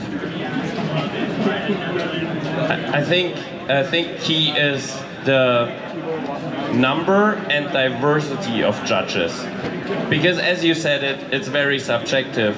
So Fast Fingers, as an example, we're trying to get at least 10 judges in. So one can have a subjective opinion, and so does the other, and then it kind of levels itself out, right? It's a numbers game. That's what it is. It's statistic, and the number is good. The more, the better. Of course, you need to see how to handle that logistically, and then also the diversity. If you're running a contest, don't just look in your own crew, because your own crew, if you talk every day, you'll have a very similar opinion about fingerboarding. No, because this is what you like to surround yourself with like-minded people. But don't be afraid to reach out to these people who are maybe seem controversial to you even, you know? Because their opinion matters too. So don't try to objectify something that's subjective, but just get all the subjective opinions in to then get an objective score. I love it. I love it. That's a very good take. I love that. When I did go to Fast Fingers, I did notice that you guys had a massive panel of judges. Having 10 judges, that is quite a feat. That is something that we are working our way up to. We here at USFBL, when we do our regional stops, our tour stops, we're 3 to 5 judges. It is kind of a logistical challenge to pull out 10, so I definitely tip my hat to Fast Fingers and Black River for being able to make something like that happen. But going back to the original question, I mean, we kind of break everything down into segments, style, technicality, the flow, the consistency. There's a lot of things that kind of go into it, and I definitely agree, like having multiple different people, especially with different backgrounds, also helps as well. So having people that are in the skateboarding, background that understand style, consistency, and flow, having people that are hardcore fingerboarding fanatics who understand like just how technical this stuff is for fingerboarding is from skateboarding to fingerboarding, like it is a massive difference between what is really technical for skateboarding and what is really technical for fingerboarding. And so being able to blend all of that together, it's definitely a challenge, but it's definitely something that we are working on as far as creating the consistency of standards for. One last input. Not as someone who hosts a lot of contests, but as someone who has been to a lot of contests, also making sure that you have dedicated judges who are not also the host. Yeah. Because that gets tough. I've been in multiple contests where someone lands a trick and someone gets a question and it's like, oh, what happened? And it's like, oh, dude, like that whole run was just ruined because you couldn't pay attention. Yeah. So having a dedicated judge who can always watch the contest. I love it. All facts. Being that there's a lot of young fingerboarders here today who eventually will enter their own competitions, with each of you being in, you know, a fair amount of competitions, what are some of the most common mistakes competitors make in competitions, and how can they avoid them? Give it to the pros. So, for example, yesterday we did the contest against Stolly and me, and you got like 5 tries to land one trick, and we had to do it in less tries. So most people are trying to do a really hard trick, but when the pressure is on, they don't land it. So there's the thing, you have to choose wisely and take like a trick that is not so hard, but you can do properly. So it's like good for him, and if we don't land it, like you got the win. So, and that's the thing. What I think it's really important. Choose tricks wisely and not so hard tricks. When you land it, it's really cool. But yeah, I think. Can I jump in there? Sorry. I think what he said. You took it as an example, the contest from yesterday, but it's universally applicable by changing your mindset. Don't try to outdo the others. Don't try that. Don't plan your run as, don't look at the others the whole day and then like, shit, this is their level? I need to be better than this. No, you need to be at your best. At your best. The others don't even matter. You have no control over their runs. You don't know how nervous they are today. You don't know what's their level today. You might watch someone all day be super consistency in training and you're like, oh God, how am I going to beat this? And then this person goes and doesn't land a single trick. You have already outdone him or them, you know, it doesn't even matter.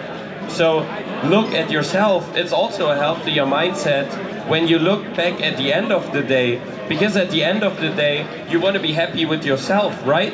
That's the thing. If you, I'm sorry, but that's the thing. You want to be happy with yourself, because when I still did contests ages ago, you know, when I still had contests, I went to contests that I won and I was unhappy with my performance, but I also went to contests where I went last and I was happy with my performance. And this is what you need to be, right? You need to be happy with your performance. And if then someone outdoes you, well, great on them, right? They performed super good today, but you did your best. And here's one advice that's for free for all of you. If you have a contest run or if you play a game of skate, it doesn't matter. Don't repeat a trick you fail. Move on. Move on. Otherwise you'll frustrate yourself and you'll give, like you basically throw away your chance to win. Because in skate you get hung up on this trick, you frustrate yourself, you give the opponent too many chances to do something you didn't do in this moment. And also if you keep on trying something in a contest run, they are usually really short, 30 or 45 seconds, you're losing too much time. You didn't land it, it's okay, move on. Amen. I agree. I concur. Clayton concurs, everyone. I've got a couple things for that. We've done a lot of contests over the past. There's a lot of kind of like tips and trades I can kind of show you guys. Kind of bouncing off what like Ollie has said. I see a lot of people that's like, if they're doing like, all right, so let's say you're doing like a kick flip, nose slide. but you do a kickflip board slide. I see a lot of people like in best run formats, they'll pick up their board in the middle of their board slide because it wasn't their intended trick, and it'll count as a bail. But they could have just slid all the way through their board slide, landed the trick, and moved on. And I see a lot of things like that. I also see a lot of people like in best trick formats where like they are like the 15th person to go, but they just saw like 10 people nail some really crazy stuff. And so their combo, which they would have probably done and killed, they decided to do something that's a little less consistent, trying to up the ante because the level of tricks being landed before them is so high that they end up not being able to land their own trick within like a certain amount of tries or a certain amount of time period. So it's one of those things like if you're going to compete, you need to be true with yourself, know your capabilities, know what you're capable of, and basically just go in, not just do the trick, but own that trick, own that run, own that combo. As someone who hosts monthly events every single month without any contests, there's always room for both, right? You go to Rendezvous, it's more of a chill sesh. You go to Slush Cult, it's more of a chill sesh. You go to USAFBL, it's a competition. You go to Fast Fingers, it's a competition. There's all kinds of different onlines in between. Fingerboarding is everything, right? Just like skateboarding. If you're a true diehard skater who's skating the streets every day and is like, man, I don't like contests, that's just whack. Sick, you're still a fucking rad skateboarder. You're just not a competition skateboarder. There's always room for both. I love it. And sometimes you're also too old for that. Stolly. I mean, I see competitions more like a game. And maybe a lot of you guys also play a lot of board games or card games or something like that. And I like this aspect in a competition. It's also not that like for example in a game of skate, if somebody can't do like switch heel flips, I don't do switch. I wouldn't, maybe on T, you know, then you can go also with switch heel variants and stuff. But before that, I like also to play more like if you have the same like pockets of tricks, the same variants in mind, then I like to go with this, because this is the fun for me, like to learn from each other tricks and try to play with the same like box of tricks, and just to it's still competitive, but it's not like you just like, I don't know, destroy him with your kind of tricks you have, you know what I mean? It's more, it should be, the competition should be a fun game. No one should take themselves too seriously. Yep. Exactly. I love it. Beautiful. One more question, then we'll take some questions from the audience. What do you see as the biggest benefit of competitive fingerboarding? What is the biggest benefit?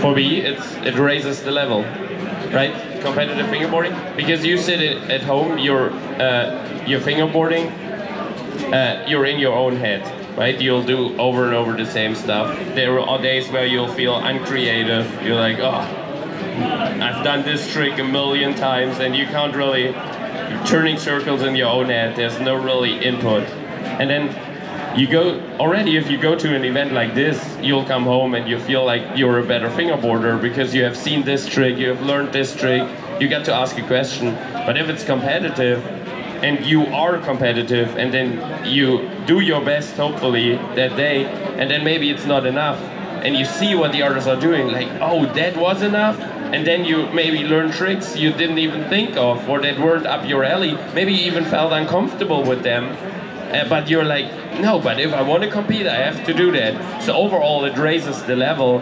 And I mean, if you watch fingerboarding is basically the skateboarding of the future, not as it's going to replace skateboarding, but if you see fingerboard tricks from 10 years ago, the skaters are doing them now. They are doing them now because we could, as fingerboarders, we could of course do these tricks earlier because we have no threat of injury, and we can train unlimited times a day. We're not going to get tired after an hour or two of throwing ourselves down a 10 stair, right? So it is so technical and got so technical that we are basically ahead of skateboarding right now, and they are doing tricks later than we do them because it seemed unrealistic what we did 10 years ago, but now they are doing it, the Nijas and whoever, right? So it raises the level and it raises the level. This is what competitive fingerboarding does. I agree with that 100%. Even if you're not even looking at it as like competitive fingerboarding, like as like going to a competitive event, look at it like Instagram. Like no one wants to put together a very poorly done fingerboarding edit. Everybody wants to do the best fingerboarding edits. And when you're exposed to like the best of what fingerboarding has to offer, it continues to raise the bar, but it also inspires creativity. Because I'll see an edit and I'll be like, I didn't even know that you can link these two tricks together. And then you start going down a rabbit hole of, let me try to do that. Let me see what I can do with these two tricks that I didn't even think about even trying to link together. And it inspires that creativity. And it also highlights some of the coolest parts of fingerboarding, which draws in outsiders to be like, I didn't think fingerboarding was that cool until I saw some competitive fingerboarding, or I saw some competitive Instagram clips, or just even simple Instagram clips of people just at their home on their kitchen table kind of stuff. So I feel like the benefits of that is just the exposure and the creativity and the inspiration. Perfect. Bobby? So I have an example for that. In December last year, I dropped, or Black River dropped my welcome part, and the idea behind it was, in Germany, when someone drops a fingerboard part, they're like 70% single tricks, and the rest is like lines with 2 tricks. And I wanted to do something different. And the whole part is, there are only lines in it with 4 tricks. So, and I wanted to inspire other people to try that too, and to get inspired by that. And I think inspiration is the main thing with the competition and with video clips, something like that. Beautiful. Do you have anything to add? Absolutely. Oh, then you want? Yeah. Yeah, just what I want to say is, I think it in this way, it's good to have the competition, because of these competitions, people get more consistent with some tricks, with some combos, right? And if you are consistent with some tricks and some combos, you did it thousands of times, the kickflip nose grind, you can do the kickflip nose grind also in different ways. Maybe not so super high pop, maybe a bit more catchy, maybe you can click better in the crooked and stuff, and you develop also, just because of this competition, not only consistency with your fingerboarding, also the other aspects, like style, like different, more creativities with the combos and combination of some tricks, also doing, like for example, like also Fabi doing crazy double flip combos and stuff. I think it's just because he doing the normal flips thousands of times before that, you know? That's why I think competition also like develop or helping develop for some fingerboarders, not only just the consistency in tricks, it's also the style, the creativity, everything. So I think it's really important part of our scene. Yeah. Perfect. Perfect. Anything to add, Clayton? Perfect. Well said. All right, questions from the audience? I know we had a question here. Come up. Question here? How were you guys introduced to fingerboarding first, and then why have you guys stayed with it? How were you all introduced to fingerboarding, and how have you stuck with it throughout the years?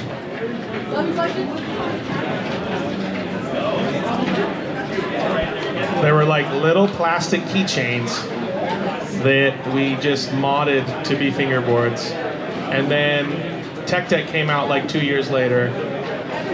And I'm a nerd, so I stuck with it. Here we are. Emphasis on nerd.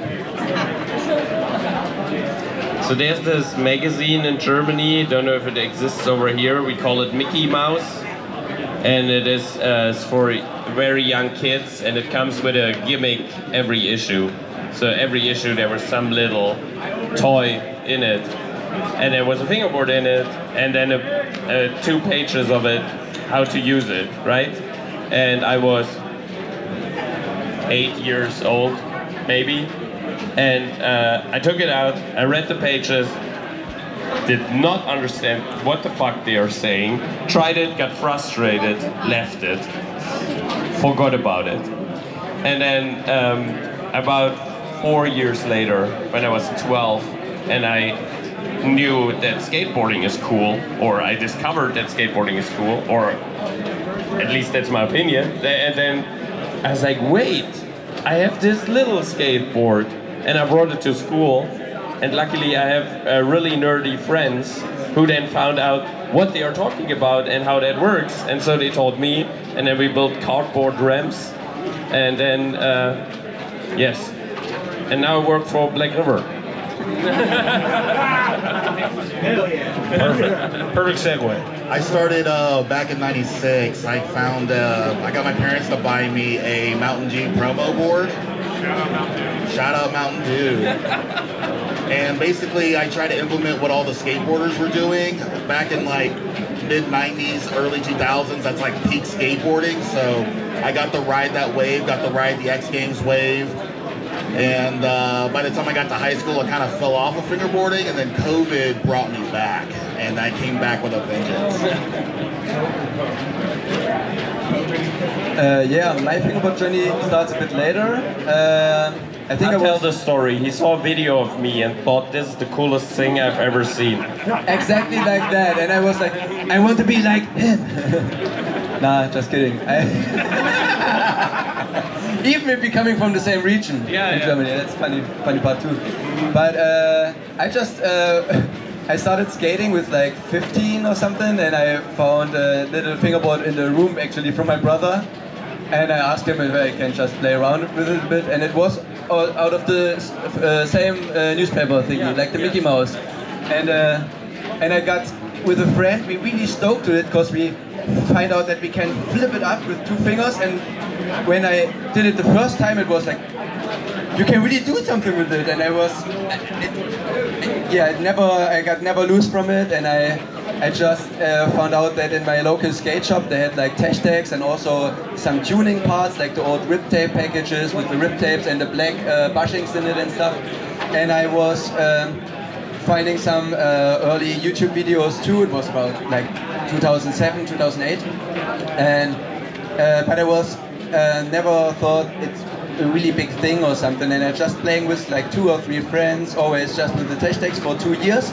and then because in my local skate park they were also a bit older, like skate punks, and they were doing fingerboarding for a long time, and also building ramps by their own, and then I got more connected with them, and I think in early 2010 we going to the first contest, and since then I'm here basically. It was my first contest, and then I drive to every contest in Germany for around like 5-6 years, and then also in Europe, and yeah, now here I am.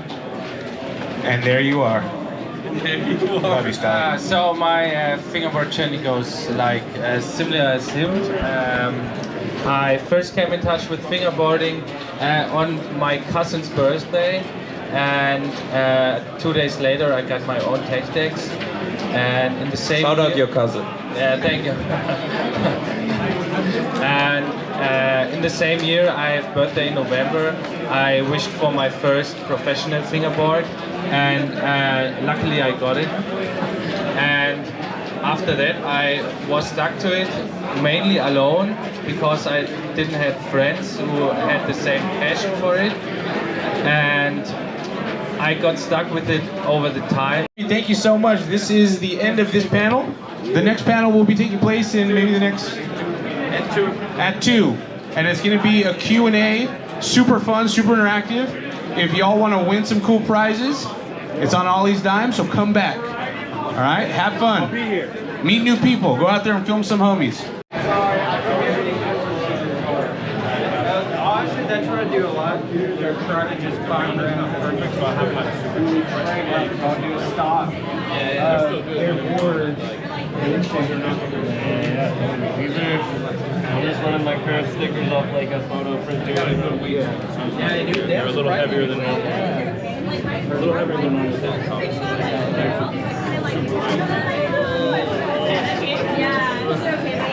The board's really fun. Oh, yeah. I like it a lot. So this morning I was able to like... Yeah. That's awesome. Oh, sick. Good. Yeah. I was telling. I let him try. I ended up sitting with all that. I thought it through Logan, who does LA in Georgia, and I ended up just in with them. And, yeah, he was asking me to trade setups to try him out, and he asked me what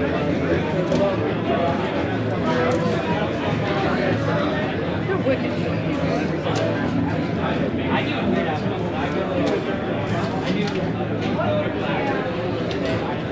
If you're actually really doing it, familiar with this, great. Yeah, it's a really. What was your name? Elliot. Sydney.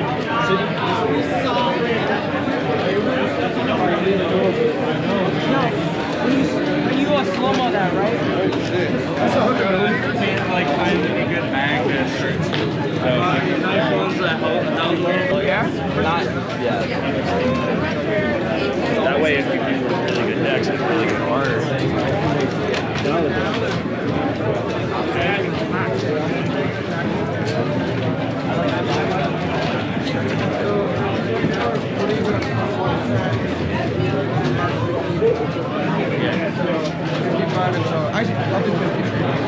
Alright, yeah, I'll get some cash. Come back, yeah. I haven't been out on the West Coast now in about 2 years, so.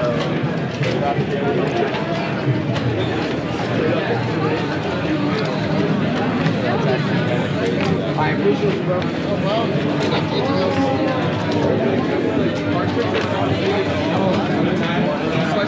Hear me? Yes.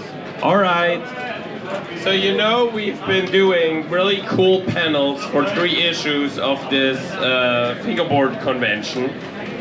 And today we're gonna change that. We're gonna try something completely new. So you, if you, like me, are a nerd in fingerboarding and you have an extensive amount of useless knowledge, then your luck just turned around because it becomes useful now.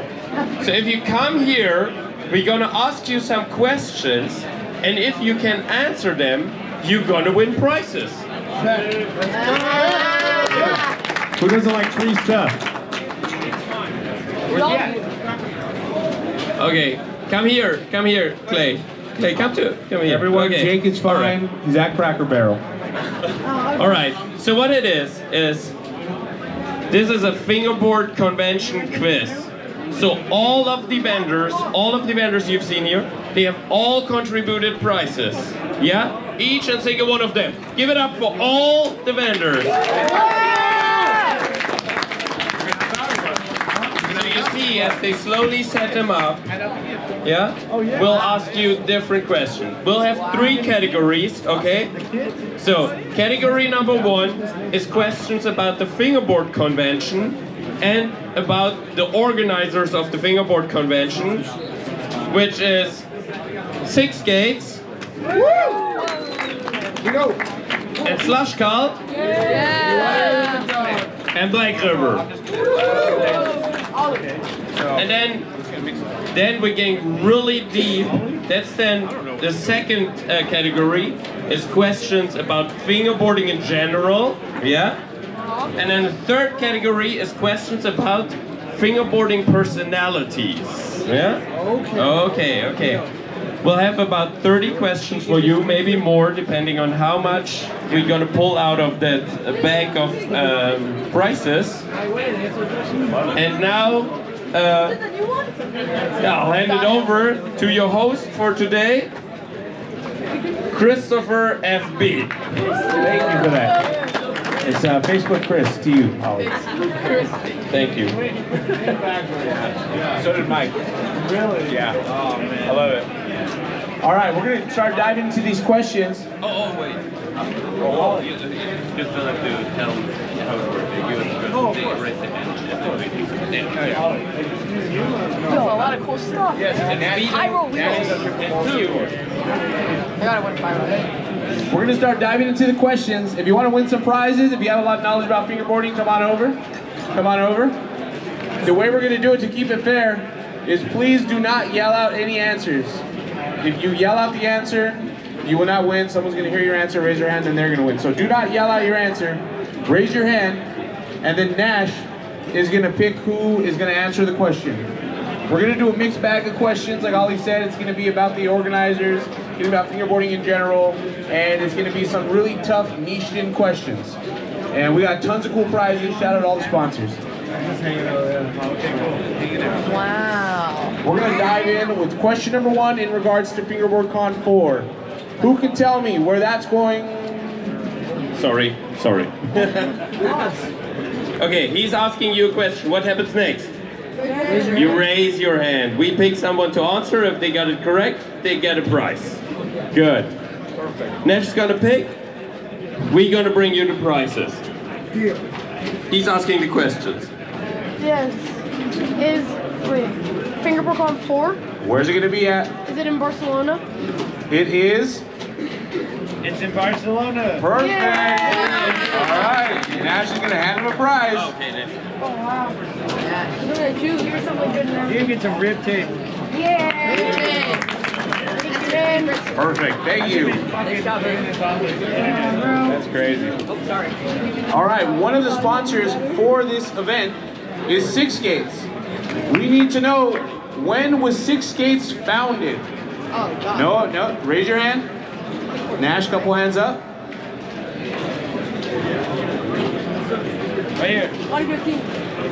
It is not 2015.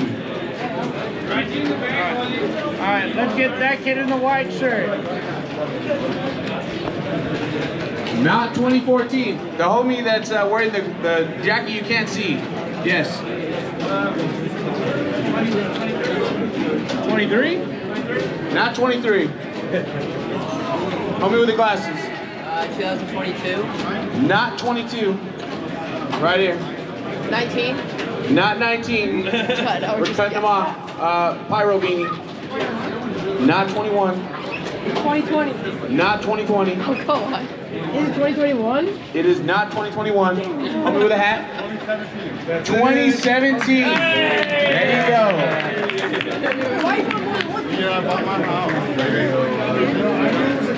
Wait, can you get more than one? Yo, Nash, can't you get more than one prize that you win?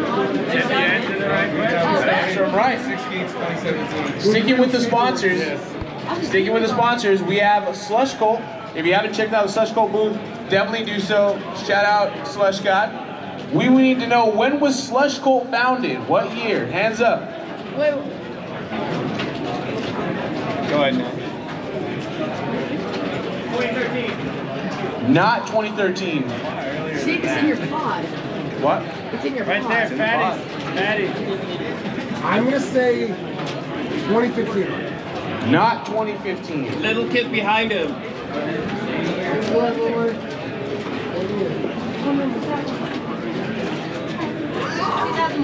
2001. Not 2001. Nice try.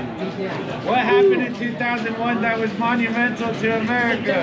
No, he wins Maybe, the yeah, I was prize. about to say, maybe Yeah, not, you win Nash. the prize, dog. Go ahead. Yeah. Oh, are you serious? That's wild, bro. That's wild. Whoa. All right, didn't see that one coming. All right, right there. When was it? 2008. Not 2008. Oh, whoa. Let's see. I'll be right here with the yellow wristband. Go ahead. 06. Not 06.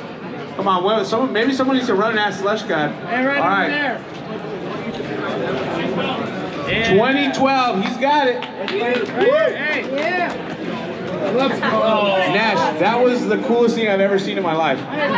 Bro, if you're gonna do that again, let me vlog it, dog. Like, what are you doing? I got you. Damn, bro, that's crazy, actually. All right, here we go. This is a question straight from Slush God himself. What is Slush God's government name? Wait, what? Oh, right here. Full name. No middle name. Full name, first and last. Go ahead. Clayton McCarthy. Woo, Clayton McCarthy. Don't say that for tax purposes. Don't say that too loud. Right here. Ready? Yo. Let's go. All right, so this one needs to be a Black River prize. Because here we go. This is gonna be for a little Black River trivia. Dude. Where was Black River Fingerboards founded? Extra points if you know country and city. Right there, brown shirt. He said country and city. Country and city. You need the city. Do you know the city? 5. Nope. No. Sorry. Black shirt. Nope. Sorry. You. Schwarzenbach an der Saale. Oh! That's a mouthful. There you go. Maybe don't throw it. There you go. You know you won. One more Black River prize going out. Are you ready for this? Who is the founder of Black River, first and last name?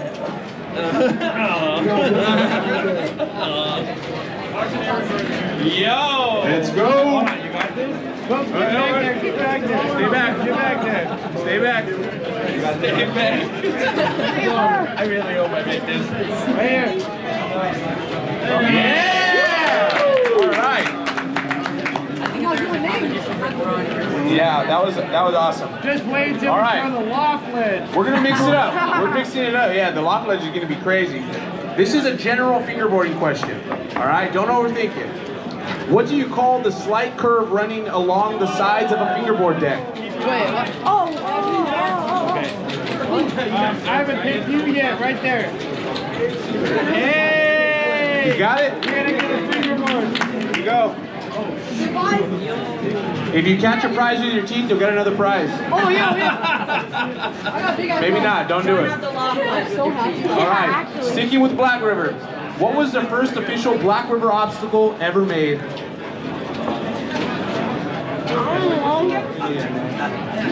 Maroon sweater. No. Not the Jersey barrier. Nolan. Kickflip. No. Yeah. Hat. No. Hit behind him. Sorry? Which one? That's really close. Which one? Did it have a name back then? Yeah, it Yeah, did. it did. Exact name. The exact name. Okay, who else? Hey, right here, dude. Yeah, there you go. Oh, yeah! Let's go. All right, this is going to be for the niche skinheads. What was the first official full-length fingerboard video ever released? Oh, wait, was it the one with the biggest? Right here, dude. Yo! No. Really? No. It's like, yeah. The homie won with Fury, Fingers of Fury by Tech Tech, 1999. 1996. All right, let's do it. Shout out KB Toys. All right, here's another. The second video that came Damn. out. What is the second video that came out for fingerboarding? No. Hands up. Okay, what is the sequel to Fury's Fingers of Fury? Isn't it like Fingers of Fire or something like that? No.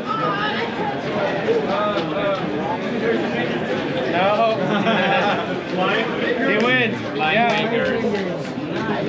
Nice try with Fingers of Fury. All right, we're gonna do one more niche thing question, and then we'll lighten it back up. What magazine first published an article about fingerboarding showing readers how to make a DIY deck? Wait, shoot. I don't know. Okay, right there. Nope. Yeah, there you go. Hell yeah, shout out Transworld. In 1985. Rest in peace. They're gone. All right, listen close to this one, it's kind of wordy. No yelling it out, hands up. What is the name of the trick where the board does a 360-degree flip along its axis while spinning 360 degrees horizontally? Right there. Hell yeah. We got a tray flip.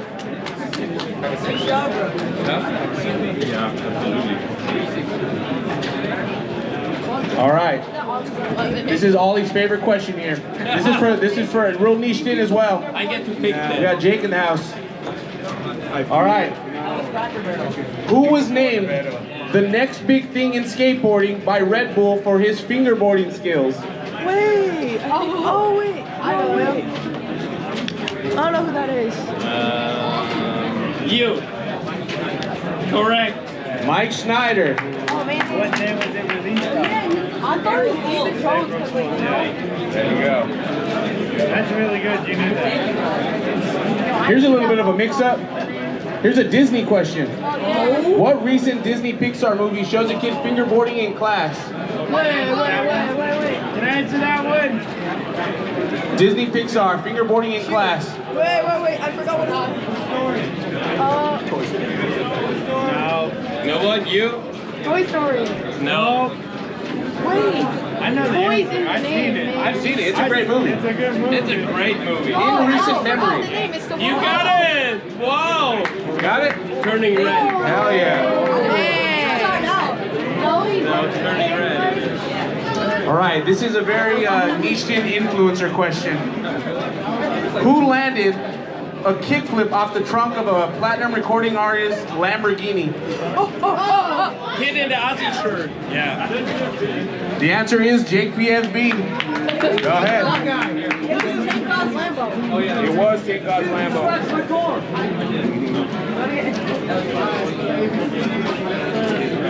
All right. This is a good one. How many times has Mike Schneider won Fast Fingers? I'm guessing a random number. 7? No. He hasn't won, has he? Never. There you go. 0. Bam. There you go. 0. 0. Let's go. All right, here we go. Who was the first guest to sit down for a full-length interview on the Big Spin podcast? After that. Not Christian. You're leaving. Jake P? No. Not Jake. I'm a big supporter. Hey, if you guys ever watch the Big Spin Pod, where the fuck you at? You know what I'm saying? Hell yeah. Thank you, Nash. Right here. Was it Slush Dog? Yeah. It was Slush God. Cleaning house. Wait, what'd you get?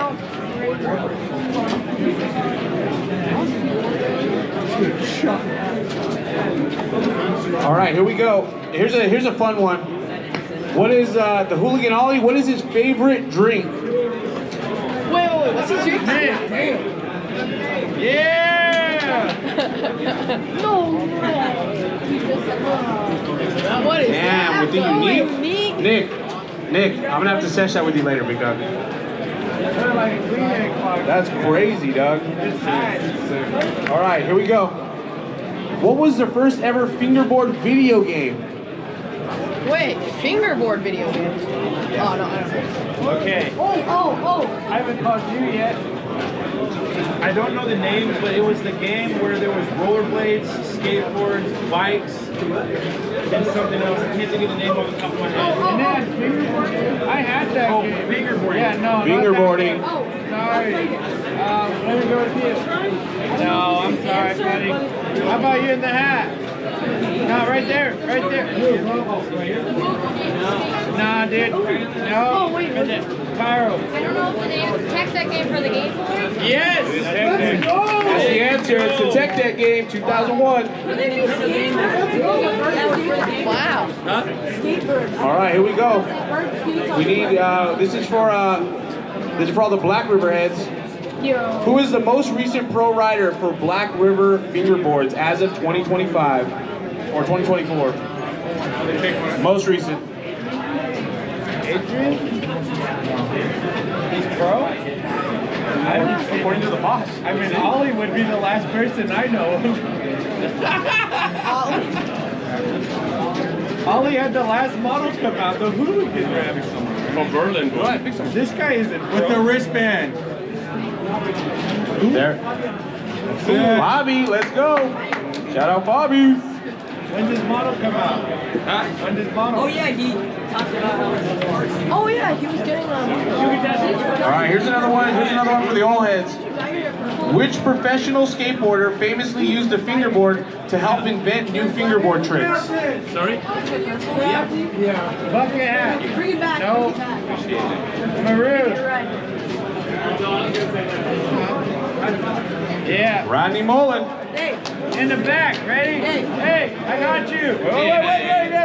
No, you got it? Send it. You Send it, Nash. I didn't mean send it that way, Nash. You know. Hey. Chris, you gotta film one of these and slow-mo. Yeah, we do. Well, he would have thrown it, but our insurance doesn't cover it. Sorry. All right, here we go. Let's see, here's a good one. Who is widely considered the godfather of fingerboarding after featuring in Pal Peralta's Future Primitive video? No. Right there, I haven't called you. Yeah.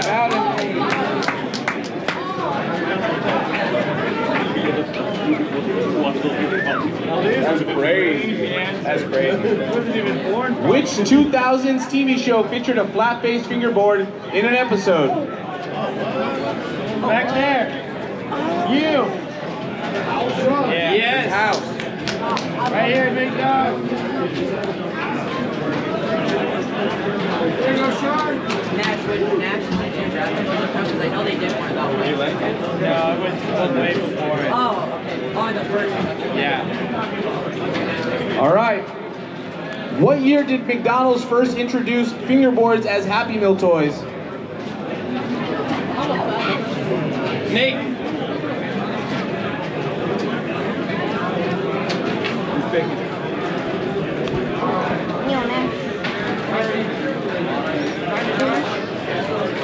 Did you say 99?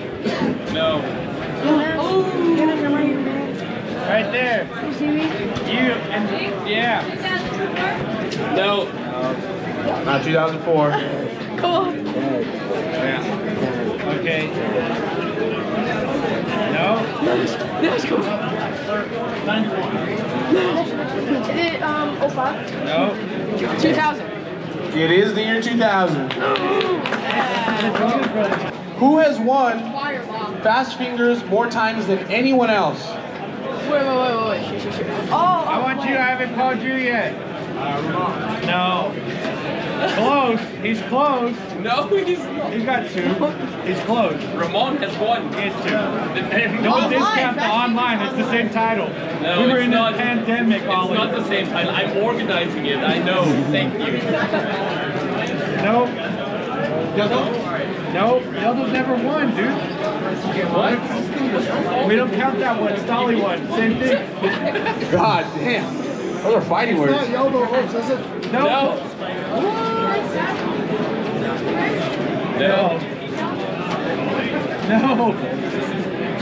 I know Stolly's got second place. Stolly's never won. What did he say? Is it? He never won it. No. Alex, They don't. right? These Was it people don't Alex? know that. That's so I know someone. Who has won Fast Fingers more times than anyone else? Yeah, you win, dude. Yeah. There you go. Peter Patacek. He's won 3 times, 3 years in a row. It's incredible. All right, dude, that's another one. Oh wow. That one, I don't know. You're gonna be really niche. I know that one. Here, let's go. Let's go. A couple softballs. Couple softballs. All right, here we go. Who can name 3 Slush Cult branded items? Wait, Right here. Cool. You. Slush Cult drum, Slush Cult mini mart bag, and we got the Slush Cult pyro collaborations. Okay, how do you want to call it? This is not called a mini mart bag. Not a mini mart bag. Yeah, we're here. Kid over here with the. Damn, that's it. Hell yeah. You rattled that off. I got you. I'll pass it back to you. No, you should have thrown it. All right. Yeah, you should have thrown it down. What is, you guys ready? What is the name of Six Skate's new grip tape? Oh, it doesn't matter. Oh, it's right in front of you. Okay. All right, I'm gonna go with Mark. No. That's what I thought, Big Duck. And you get the No name. Yo, if you need that no name tape, go check out the Six Skates table. It's right there. Right there. All right, Nash. Yeah. We have 2 more, unless you have some on the fly. I got some on the rip. All right, let's do one of these, and then we'll do some off the rip. What year did the Fingerboard World Championships, or Fast Fingers, first take place? Oh, wait. I know this one, I think. Wait. When did Fast Finger first take place, or when did the World Championship first take place? Well, to be fair, Fast Fingers is widely known as World Champion of Fingerboard. the first issue. It wasn't in the first issue. Okay. When was the first Fast Fingers, specifically? Oh, wait, I think it's 90. 15?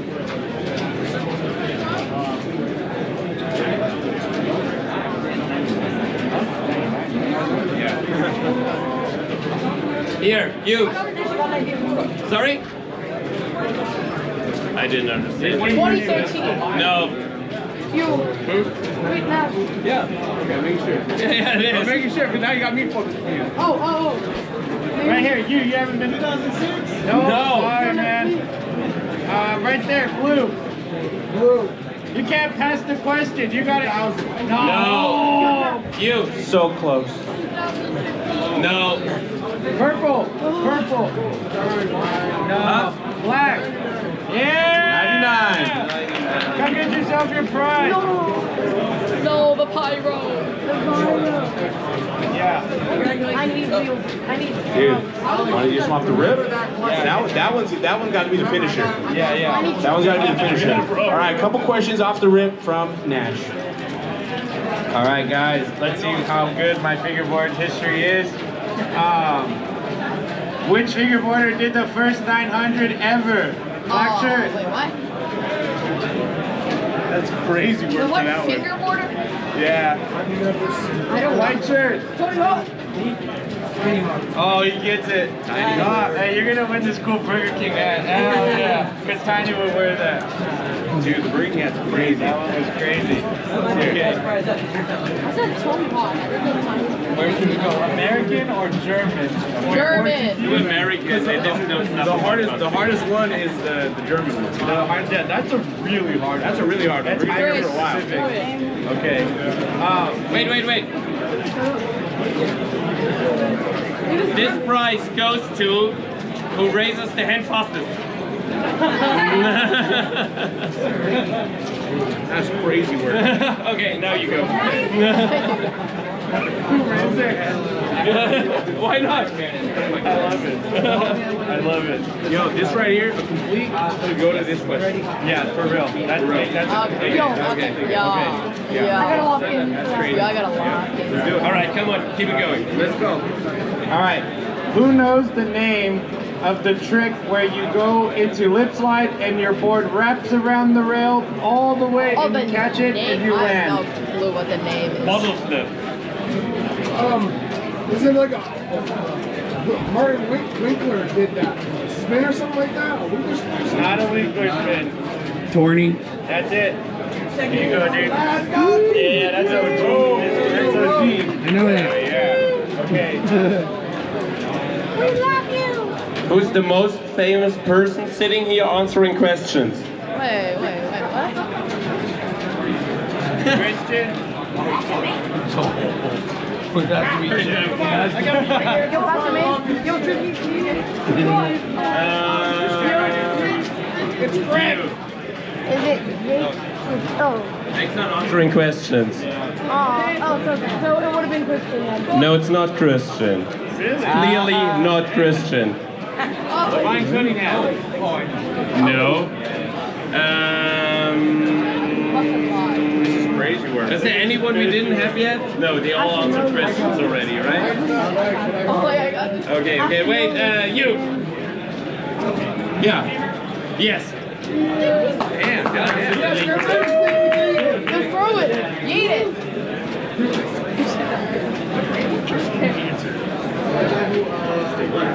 Sorry for fingerboarding, just celebrated a milestone event. Wait. How long have they been around?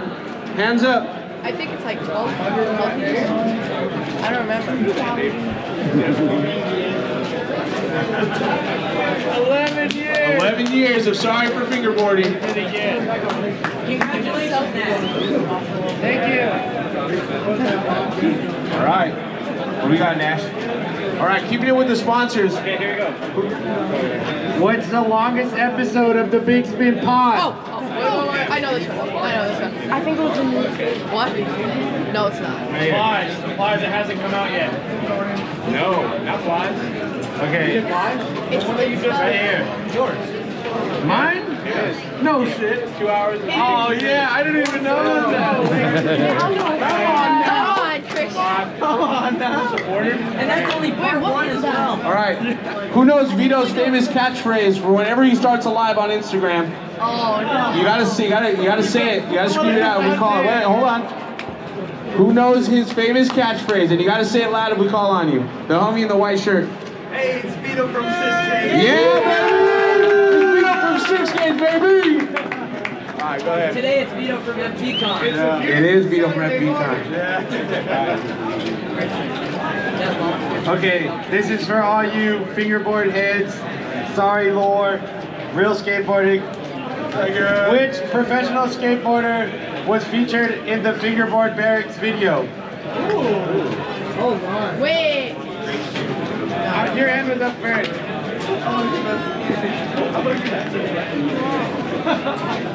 No. Yeah, he gets it. What is it? Really big and soft. Yeah. When you asked who's the most famous person answering the question, I thought it was you. What's in the bowl? What month and year did the Black River Chicago store open? What month and year? Oh wait, no. No. Andy. Right there. Yeah, you got it. Let's do it. Okay. Another good one. Okay. No, we go. Got it. Trying to think of a good one. I got it, man. No, that's mean, dude. That's a What, 3 more questions? Fingerboard world champion. I don't know. I think it might have been. Your hand was up first. Elias? Yeah, alright. Who was the second fingerboard world champion? Your hand was up. Was it Damian Bernabé? No, that's a crazy answer. Anyone else? It's just the first name that came to mind. I have no idea. Anyone else? Martin Winkler? No. Is it Elias again?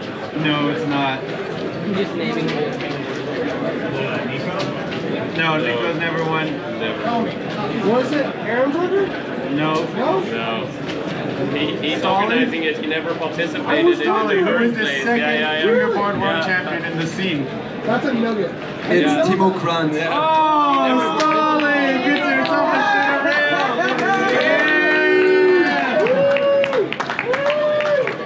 You gotta raise your hands for this one. Who can spell Black River backwards the fastest? Hey, look. Don't look at his shirt. Look at anyone's shirt. Do I have to prove it? You. The homie right here with his hand up in the tan jacket. Gotta spell Black River backwards. You're just looking at all his shirt. Let's go. He's got it. He just looked at his shirt. He's got it. All right. This is for the final. So the final question is gonna get it complete. You got a board. You got some tape. You got the no-name tape from Six Gates. Some blue wheels all the way from Canada. And Dally trucks all the way from California. You're gonna do that. You're gonna do that. Okay. Hey, thank you everyone for coming out. Before we do that last question, please give me one round of applause for Chris for hosting this. And then one round of applause for Dash, who is managing that fully nicely over here. And one for Vito, because he's the reason we're all here. Yeah, okay. And the last thing I want to say, at 3:15 is the third and last panel for today, which is for all of you who want to run a fingerboard event. It's Nash and me telling you how to run a fingerboard event, and you get to ask us questions. That's at 3:15. But now, what you've been waiting for, the last question for all these nice prizes. Okay. All right, here we go. Hands up. No yelling at the answer. Who was the first female team rider for Black River? No. You're out. No, you're out too. Wait, I don't know who that is. Okay, you go first. No. Not on Black River. You. No, sorry, we talked fingerboarding, but she was also not the first. She was also not the first. Wait. Oh, raise all your hands. Okay, you. Sorry? Berta? No. Berta was way later. You. No, she's the founder. Good try though. You. Was it Kelsey Fingerboard? No. Good answer. I thought it was. She was already. Is it? Does she also ride for Ash? Is it Nurse? Bro, I'd be Googling so fast. I don't know what you guys are doing. Oh, wait, Google. No, he just said that. You. Who was the first Black River? No. Maria. Who was your first rider for Black River? Sorry? A person who rides for your team. Almost the right answer. Generally speaking, the right It's the answer. first Black River team rider that is a girl.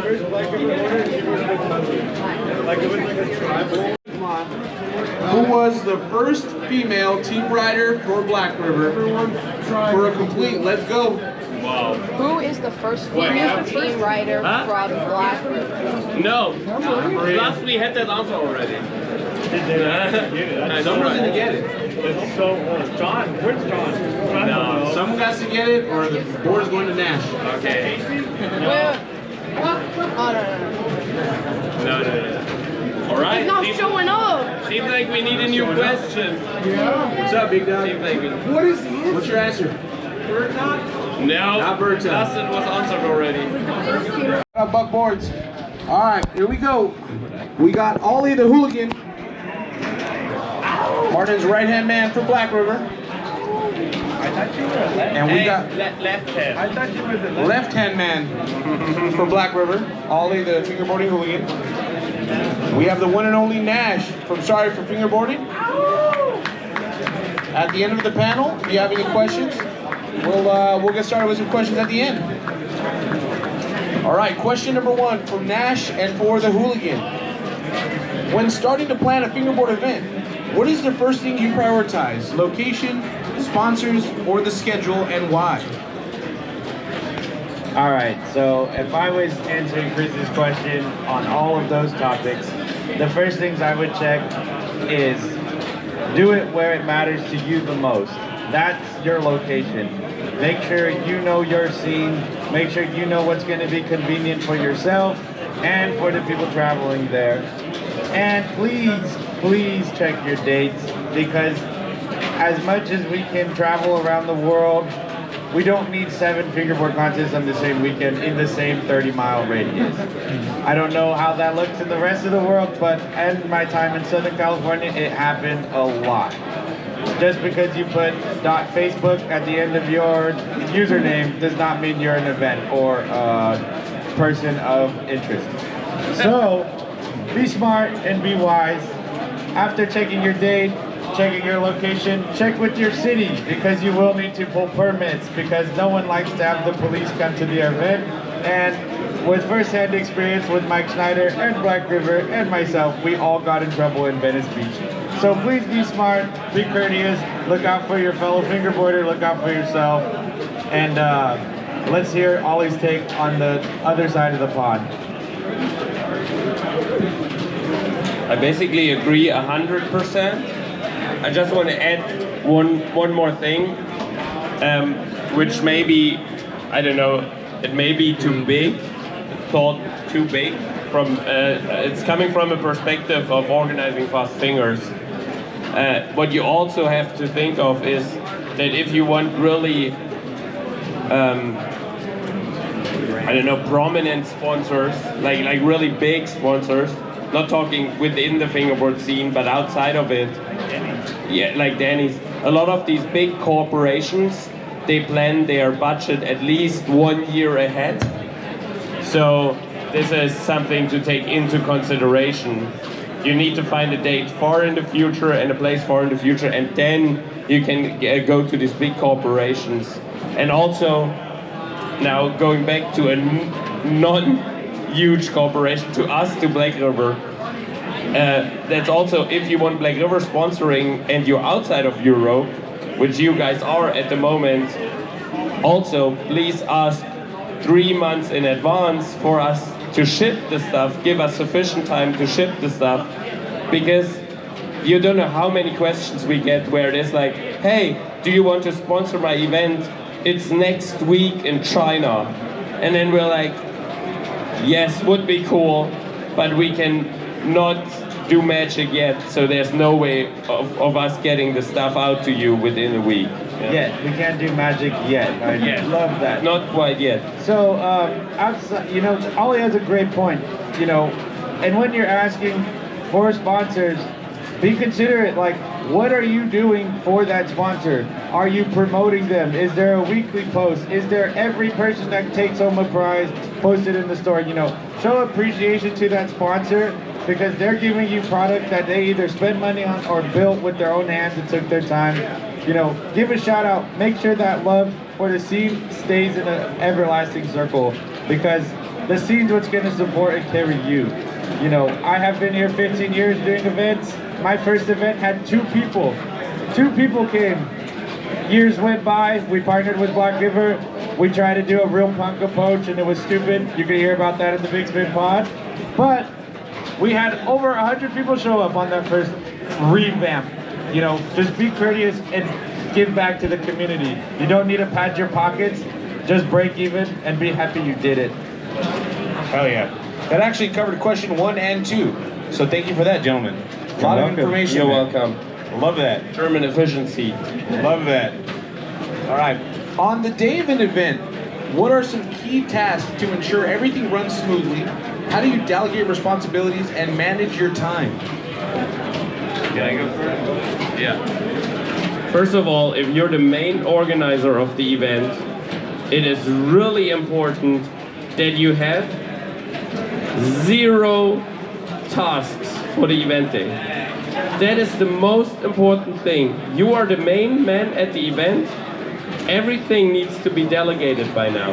It all needs to be gone, because they will all come to you for information. Every single one of them.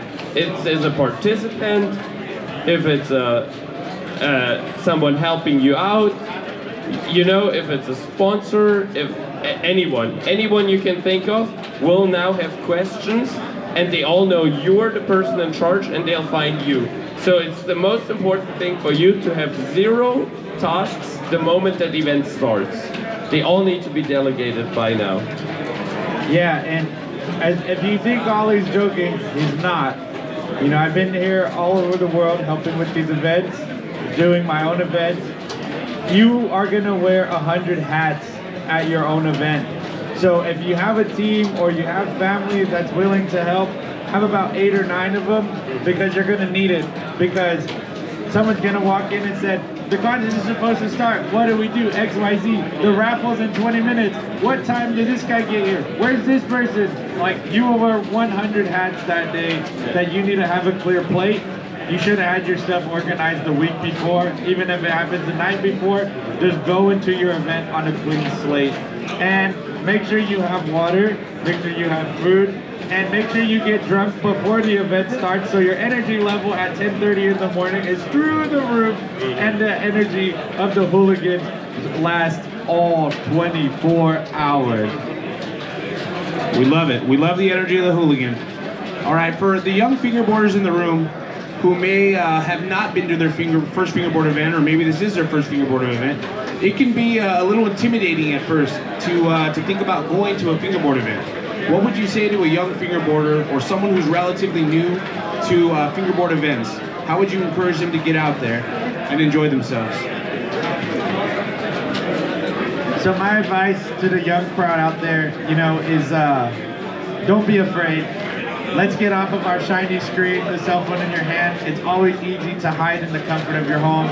Let's go out and meet new fingerboarders, and just think that, like, you could meet a lifetime friend there. You know, I met Ollie in my later years, but that was 7 years ago, and we're still here, and now he's my boss. So you too can build your career in fingerboarding. You too can work for corporate fingerboarding. Love that, Nash.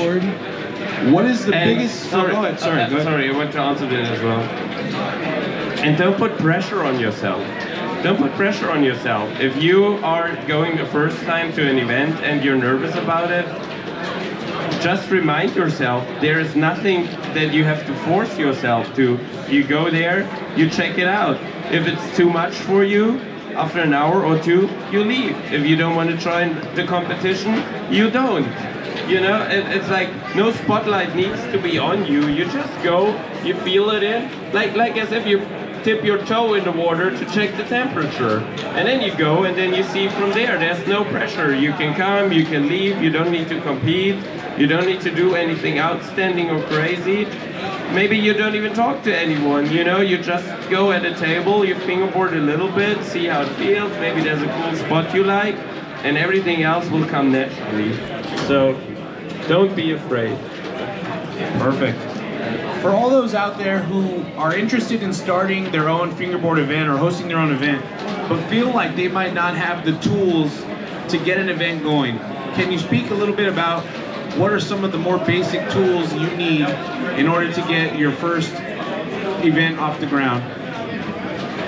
So, everyone, my advice to you, the first event you should throw is a meetup. Don't make it a contest, don't make it a best trick, don't even host a raffle if you don't need sponsors. Create a meetup because that's where you're gonna find your fingerboarders. Like, go to the public park, find a nice table, bring a stand, whatever you need, bring your obstacles. Way long ago, Mike's event used to be in a driveway on plastic tables. You can find the fingerboarders, just make it a meetup, find that culture in the community, and then grow from there. Then you will too have a warehouse full of people. Just don't give up. Yeah, there's literally nothing to add. If your event, there is one person you didn't know yet, great, you won. That's a success, you know? That's a success. It's basically the same that I said before in the other question. Don't put pressure on yourself. Exactly. No, it's exactly that. Exactly. Don't be afraid. Make a new friend. Hang out. Perfect. Thank you so much. What is the biggest challenge you faced or encountered while hosting a fingerboard event, and how did you overcome that issue? My biggest challenge hosting fingerboard events at a larger scale is dealing with parking, security, fights, and alcohol. Shout out to all you guys for having fun. I love to participate with you too, but it's not fun when you have to pay $2,500 in fines at the end of an event. So, as much as we all like to have a good time, the biggest issues I've ran into with permits and whatnot is security, parking, and alcohol. But that's when you grow, you know, that'll happen, or selling an event without a permit. Like, just be respectful and mindful of the space. If we're hosting at a store, you know, at a skate shop or like, you know, wherever we're doing a pop-up at, don't try to set up a table in there. They're there to sell their product or the collab we just did. You know, like, just be respectful of the space. Like, look out for your neighbors. That's really all I could say. Those are my problems. Ollie, you've been on a big scale, thousands of people. Anything? Yeah. I mean, the most important thing, as I said, when the event starts, it all needs to be delegated. You need to start it on a blank sleeve, and then from there on, it's important to keep your head. So this is exactly then what Nash said. I do that in a way that I look out for myself. I need to look that I stay hydrated. I need to look that I eat. It's no joke. You can forget that because you're running and running. You keep on running. Do that. Another thing is do that for your team. Be that person. How I overcome this. I'm setting myself an alarm clock. I think ahead. Like, okay, event starts at 8. It ends at 6. So around 12, 1-ish, people should eat. So I set myself an alarm clock. And then no matter what task I have at that moment, I go around and I said, did you eat? Did you drink? And if they didn't, then I find someone to do their job. I don't care, this is my highest priority now. And then they go eat and drink. And this is the same as for you. I know everyone wants something from you and everything seems important right now. But if you are burned out by 1:30 p.m., you can't help anyone. Do you know what I mean? It's kind of like in the airplane. You have to put on your mask first, because if you pass out, you can't help anyone, right? Yeah, so that's a do good this, example. And then That was a dark just, example. Then just stay organized, which I do by writing down shit. So if people come to me and they want something, no matter how fast I think I can solve that, I'll write it down. Because if let's say it's something as easy as Nash comes and asks me, hey, can I have water? And I think, oh, don't need to write them down. That's the easiest task. I go and grab water. You step out the door, dude, vendor in front of you, where do I find chairs? Do you know what I mean? Like, this is the most essential advice I can give you all. And I think Chris knows, because I call Fast Fingers ultra marathon fingerboarding. It's always like 15 hours, and me and this guy hosted back to back to back. And every break, we were trying to rest our feet, go and get water, go and get a snack, because we knew once we were pulled somewhere again, we weren't free for another 2 or 3 hours. Yeah. It's very real. You gotta keep going. Very, very real. You got to a point where you gotta start taking ibuprofen before you sesh. Yeah. That's the sad reality of it, guys. All right, here we go. So we already talked about newcomers coming into events for their first time and hyping them up and trying to give them some encouragement to get out there. But as an event host, how do you curate an inclusive event that has a welcoming experience for newcomers to the scene? I think if you want to like welcome newcomers, it's going to be hosting an event that doesn't have a contest. That's my advice. I love contests. I'm very competitive. It's not for everyone. So then that's where we throw things like First Fridays. It's totally free. It's totally a session. Wednesday nights at the burger spot, you know. Some people got to work on the weekends, but Wednesday nights they're free. So try to make something that happens that's just all inclusive, or not inclusive, but like all inviting, because not everyone wants to compete for 10 hours. And as much as I love that, that's not everyone's cup of tea. So you got to create the diversity in your brand to also give something to just a normal person that wants to sesh. That to me brings the newcomer. And it also seems like a super tough task, but you also have to watch your crowd. That doesn't mean you have to exclude anyone from your event, not at all. Everyone is welcome and everyone should be happy. But let's say you have a group of, I don't know, let's say 6, 7 grown-up guys standing in a circle, laughing super loud and cheering all the time with their alcoholic drinks. Dude, that's intimidating to a kid. And even worse, if that kid's there with their mother, the mother is gonna be like, hell no, you're never going to a fingerboard event again. So just go to these people and be like, hey, it's so cool, you're having a great time. Can you do that over there? You know, like manage your crowd a little bit. So yeah, so it feels welcoming. Yeah. Perfect. My next thing on that for you, because I see a few of you guys that run events in the crowd, make an area for the parents, because the parents don't fingerboard. Give them a beer garden, give them a sandwich shop to go hang out at, give them air conditioning, because they're too going to be there for 10 hours. Look out for the parents. That's the most welcoming thing for any event. Oh yeah, shout out moms and dads. All right, when it comes to shout out moms, let's hear it if you have a mom in the crowd. Yeah, shout out moms. All right, shout out moms. All right, and then so when it comes to money and fingerboarding, it's always a touchy subject. Some people don't like to talk about fingerboarding as it pertains to making money and the business aspect of it. When is it okay and when is it not okay to charge for a fingerboarding event? As I said, don't put pressure on yourself. So if you're organizing a little event, you need next to no money. Cool. I'm not the judge of when it's okay or not okay to charge money, but there will eventually be that point. So you organize your event the 3rd time, the 4th time, the 5th time, and it gets bigger and bigger and bigger. And now, like as an example, let's say you need to do something outrageous, like book a ballroom in a hotel, and that's an investment for you. And then at some point you need to think like, hey, I want to do this for the love, I want to do this for this community, but also I don't privately have X amount of dollars to just give away without them coming back. And then you need to find a little bit of a way where you're like, okay, I guess this and this much people are coming, this is much what I paid, you divide it through the people, and then you try to cut even.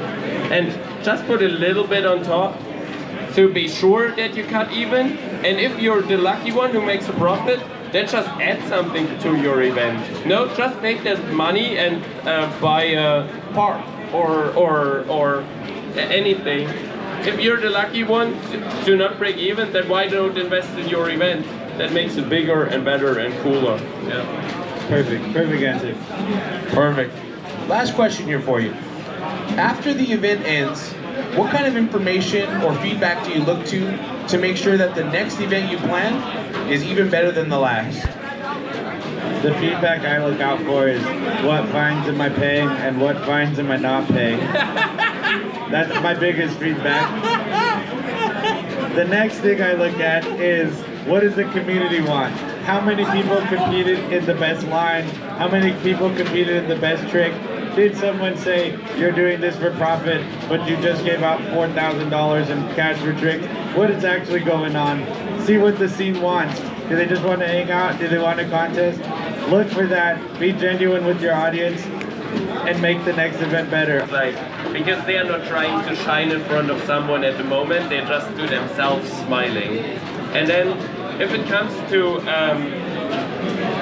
criticism, this is also well appreciated feedback because you want to do better, and sometimes, you know, it's hard to see the community when they are not talking to you, right? You think, oh, what could all these people want? And sometimes you're in your head, and sometimes you take the wrong decision. Sometimes you guess wrong. And so they can tell you constructive criticism is totally cool and it's awesome because you can improve your event. It's basically advice for free, no? That's what it is. So don't take it too hard if someone gives you criticism. They just put on their view. And maybe sometimes their view doesn't matter, which doesn't mean you should listen to them, but it could be one person telling you something and 60 people telling you the exact opposite thing, and then you know, like, okay, but then I listen to the 60 people and not to the one person. I mean, if it's conflicting, you can still do both, right? But here is one thing that is maybe just for the people who want to give criticism something to think about. Go to that person who organizes the event or write an email. Because if you go right away online, you might shine a bad light on that event and end it forever, depending on how harsh it is. And you have to think like, do I really want to do this? Is it really my aim to harm? Or is it my aim to give criticism, which is justified? You should give the criticism if you feel wrongly treated or if you feel something was off with that event. But do I need to do that publicly? You know, that is one of the, yeah. That was beautifully said. Thank you for that. And for legal reasons, Nash was kidding. We pay all fines, so that's not a thing. Okay, well, thank you so much to Ollie and Nash. Any questions from anyone planning to do any events? Make your way up. Question here. Can you go with the mic to them so we can hear the question? I will come up. How do you guys determine the goal of the event? Sorry? How do you determine the goal of the event? The goal, the overall goal of the event. For myself, I mean, if I'm hosting a competition, I look for like efficiency. That's the goal in my event. And for like the contest to run really smooth, for there to be a champion of that event, and to see how long like that champion can keep their title. I don't know, I come with a very competitive background through my lifestyle. So like, you could win #1, you could win #2, you could make it a league cup, however, a point series throughout like an omnium, however you want to approach it. That's like my goal, is to like let the winner shine, because the world's best fingerboarder might be someone you've never seen do a video part, but they're really consistent. So I'm looking for those like consistent champions, and that's my goal. versus a video part. You know, it's totally bringing a lot of worlds together there, but like I want to see efficiency in the contest. My all sorry stuff is very contest based. Priorities for goals for an event. Above all, people to be happy, or everyone attendees to be happy. Number one priority and goal for the event. Number two is everyone else involved to the event to be happy. Your staff, your people, everyone. Priority number three, don't die yourself while doing the event. That's priority number three. And priority number four, don't make a loss. We'll love it. Well said. Question up front? Hey, I'm Mikey. I'm with Hardly Golden Goods out in Austin, Texas. First of all, thank you guys. Black River just sponsored an event. It was the most generous package we've ever got for a sponsorship package. Super appreciated it. And everyone who was there really appreciated it. Okay, to my question. We've got to the point now, we have a solid user base, a lot of people coming through, 100+ people at the events. How do we elevate it to a destination event so people from out of state want to come through to the events? How do we take it to that next level where people want to come through to it? So you guys are about what, 1 year in or 2 years in? Yeah. Yeah, so that's where I started to have my success after the first year. We had a big tour, we finished with a big tour. We went from San Diego, Rendezvous, California, went from Santa Cruz to San Diego. We made like 9 stops. We had the whole flat-faced team, Black River team on the tour. So we were gaining traction. Austin is a hot spot for a lot right now. There's a big airport there, you got 6th Street, all that going on. You gotta figure out like what's the best time to travel there and what's gonna be the most cost-effective way for people to travel there, because it's almost a middle point for both East and West Coast of the states. If you're having 100+ people right now, make sure you have a building big enough and get like 15 or 20 of your own parts.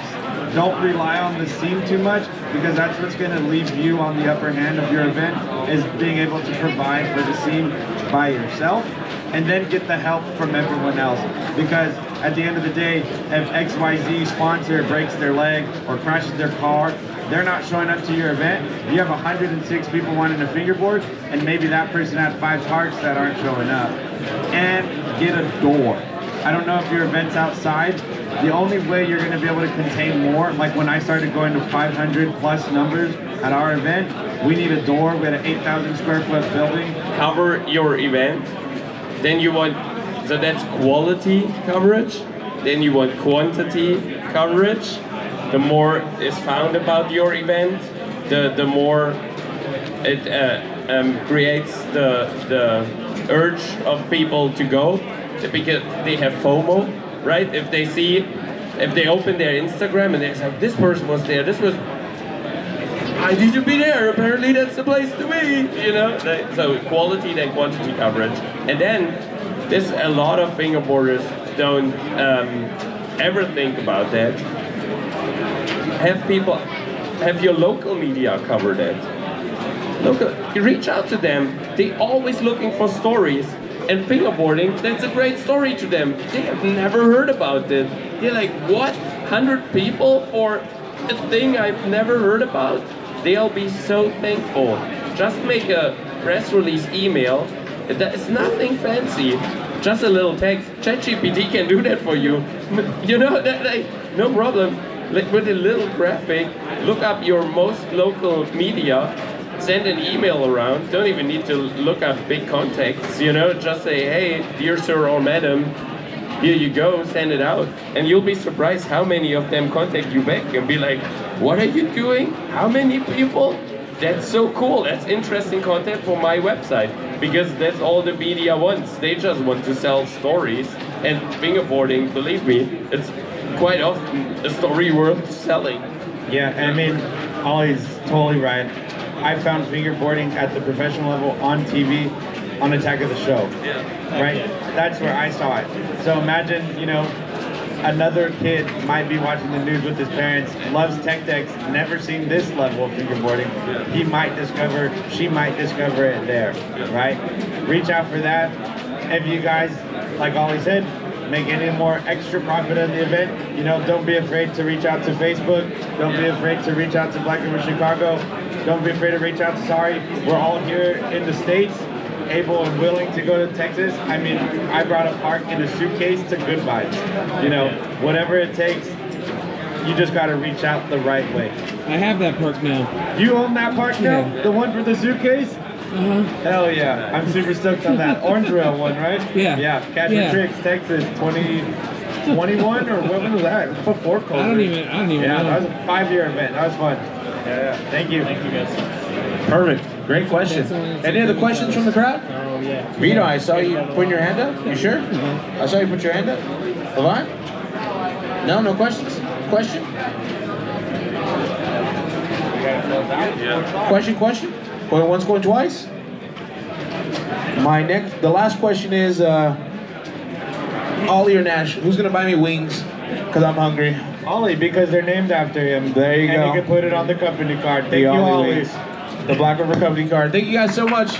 Fingerboard Con 3. Have fun. Go meet some new people. Go film a homie. Over. Thank you everyone for coming.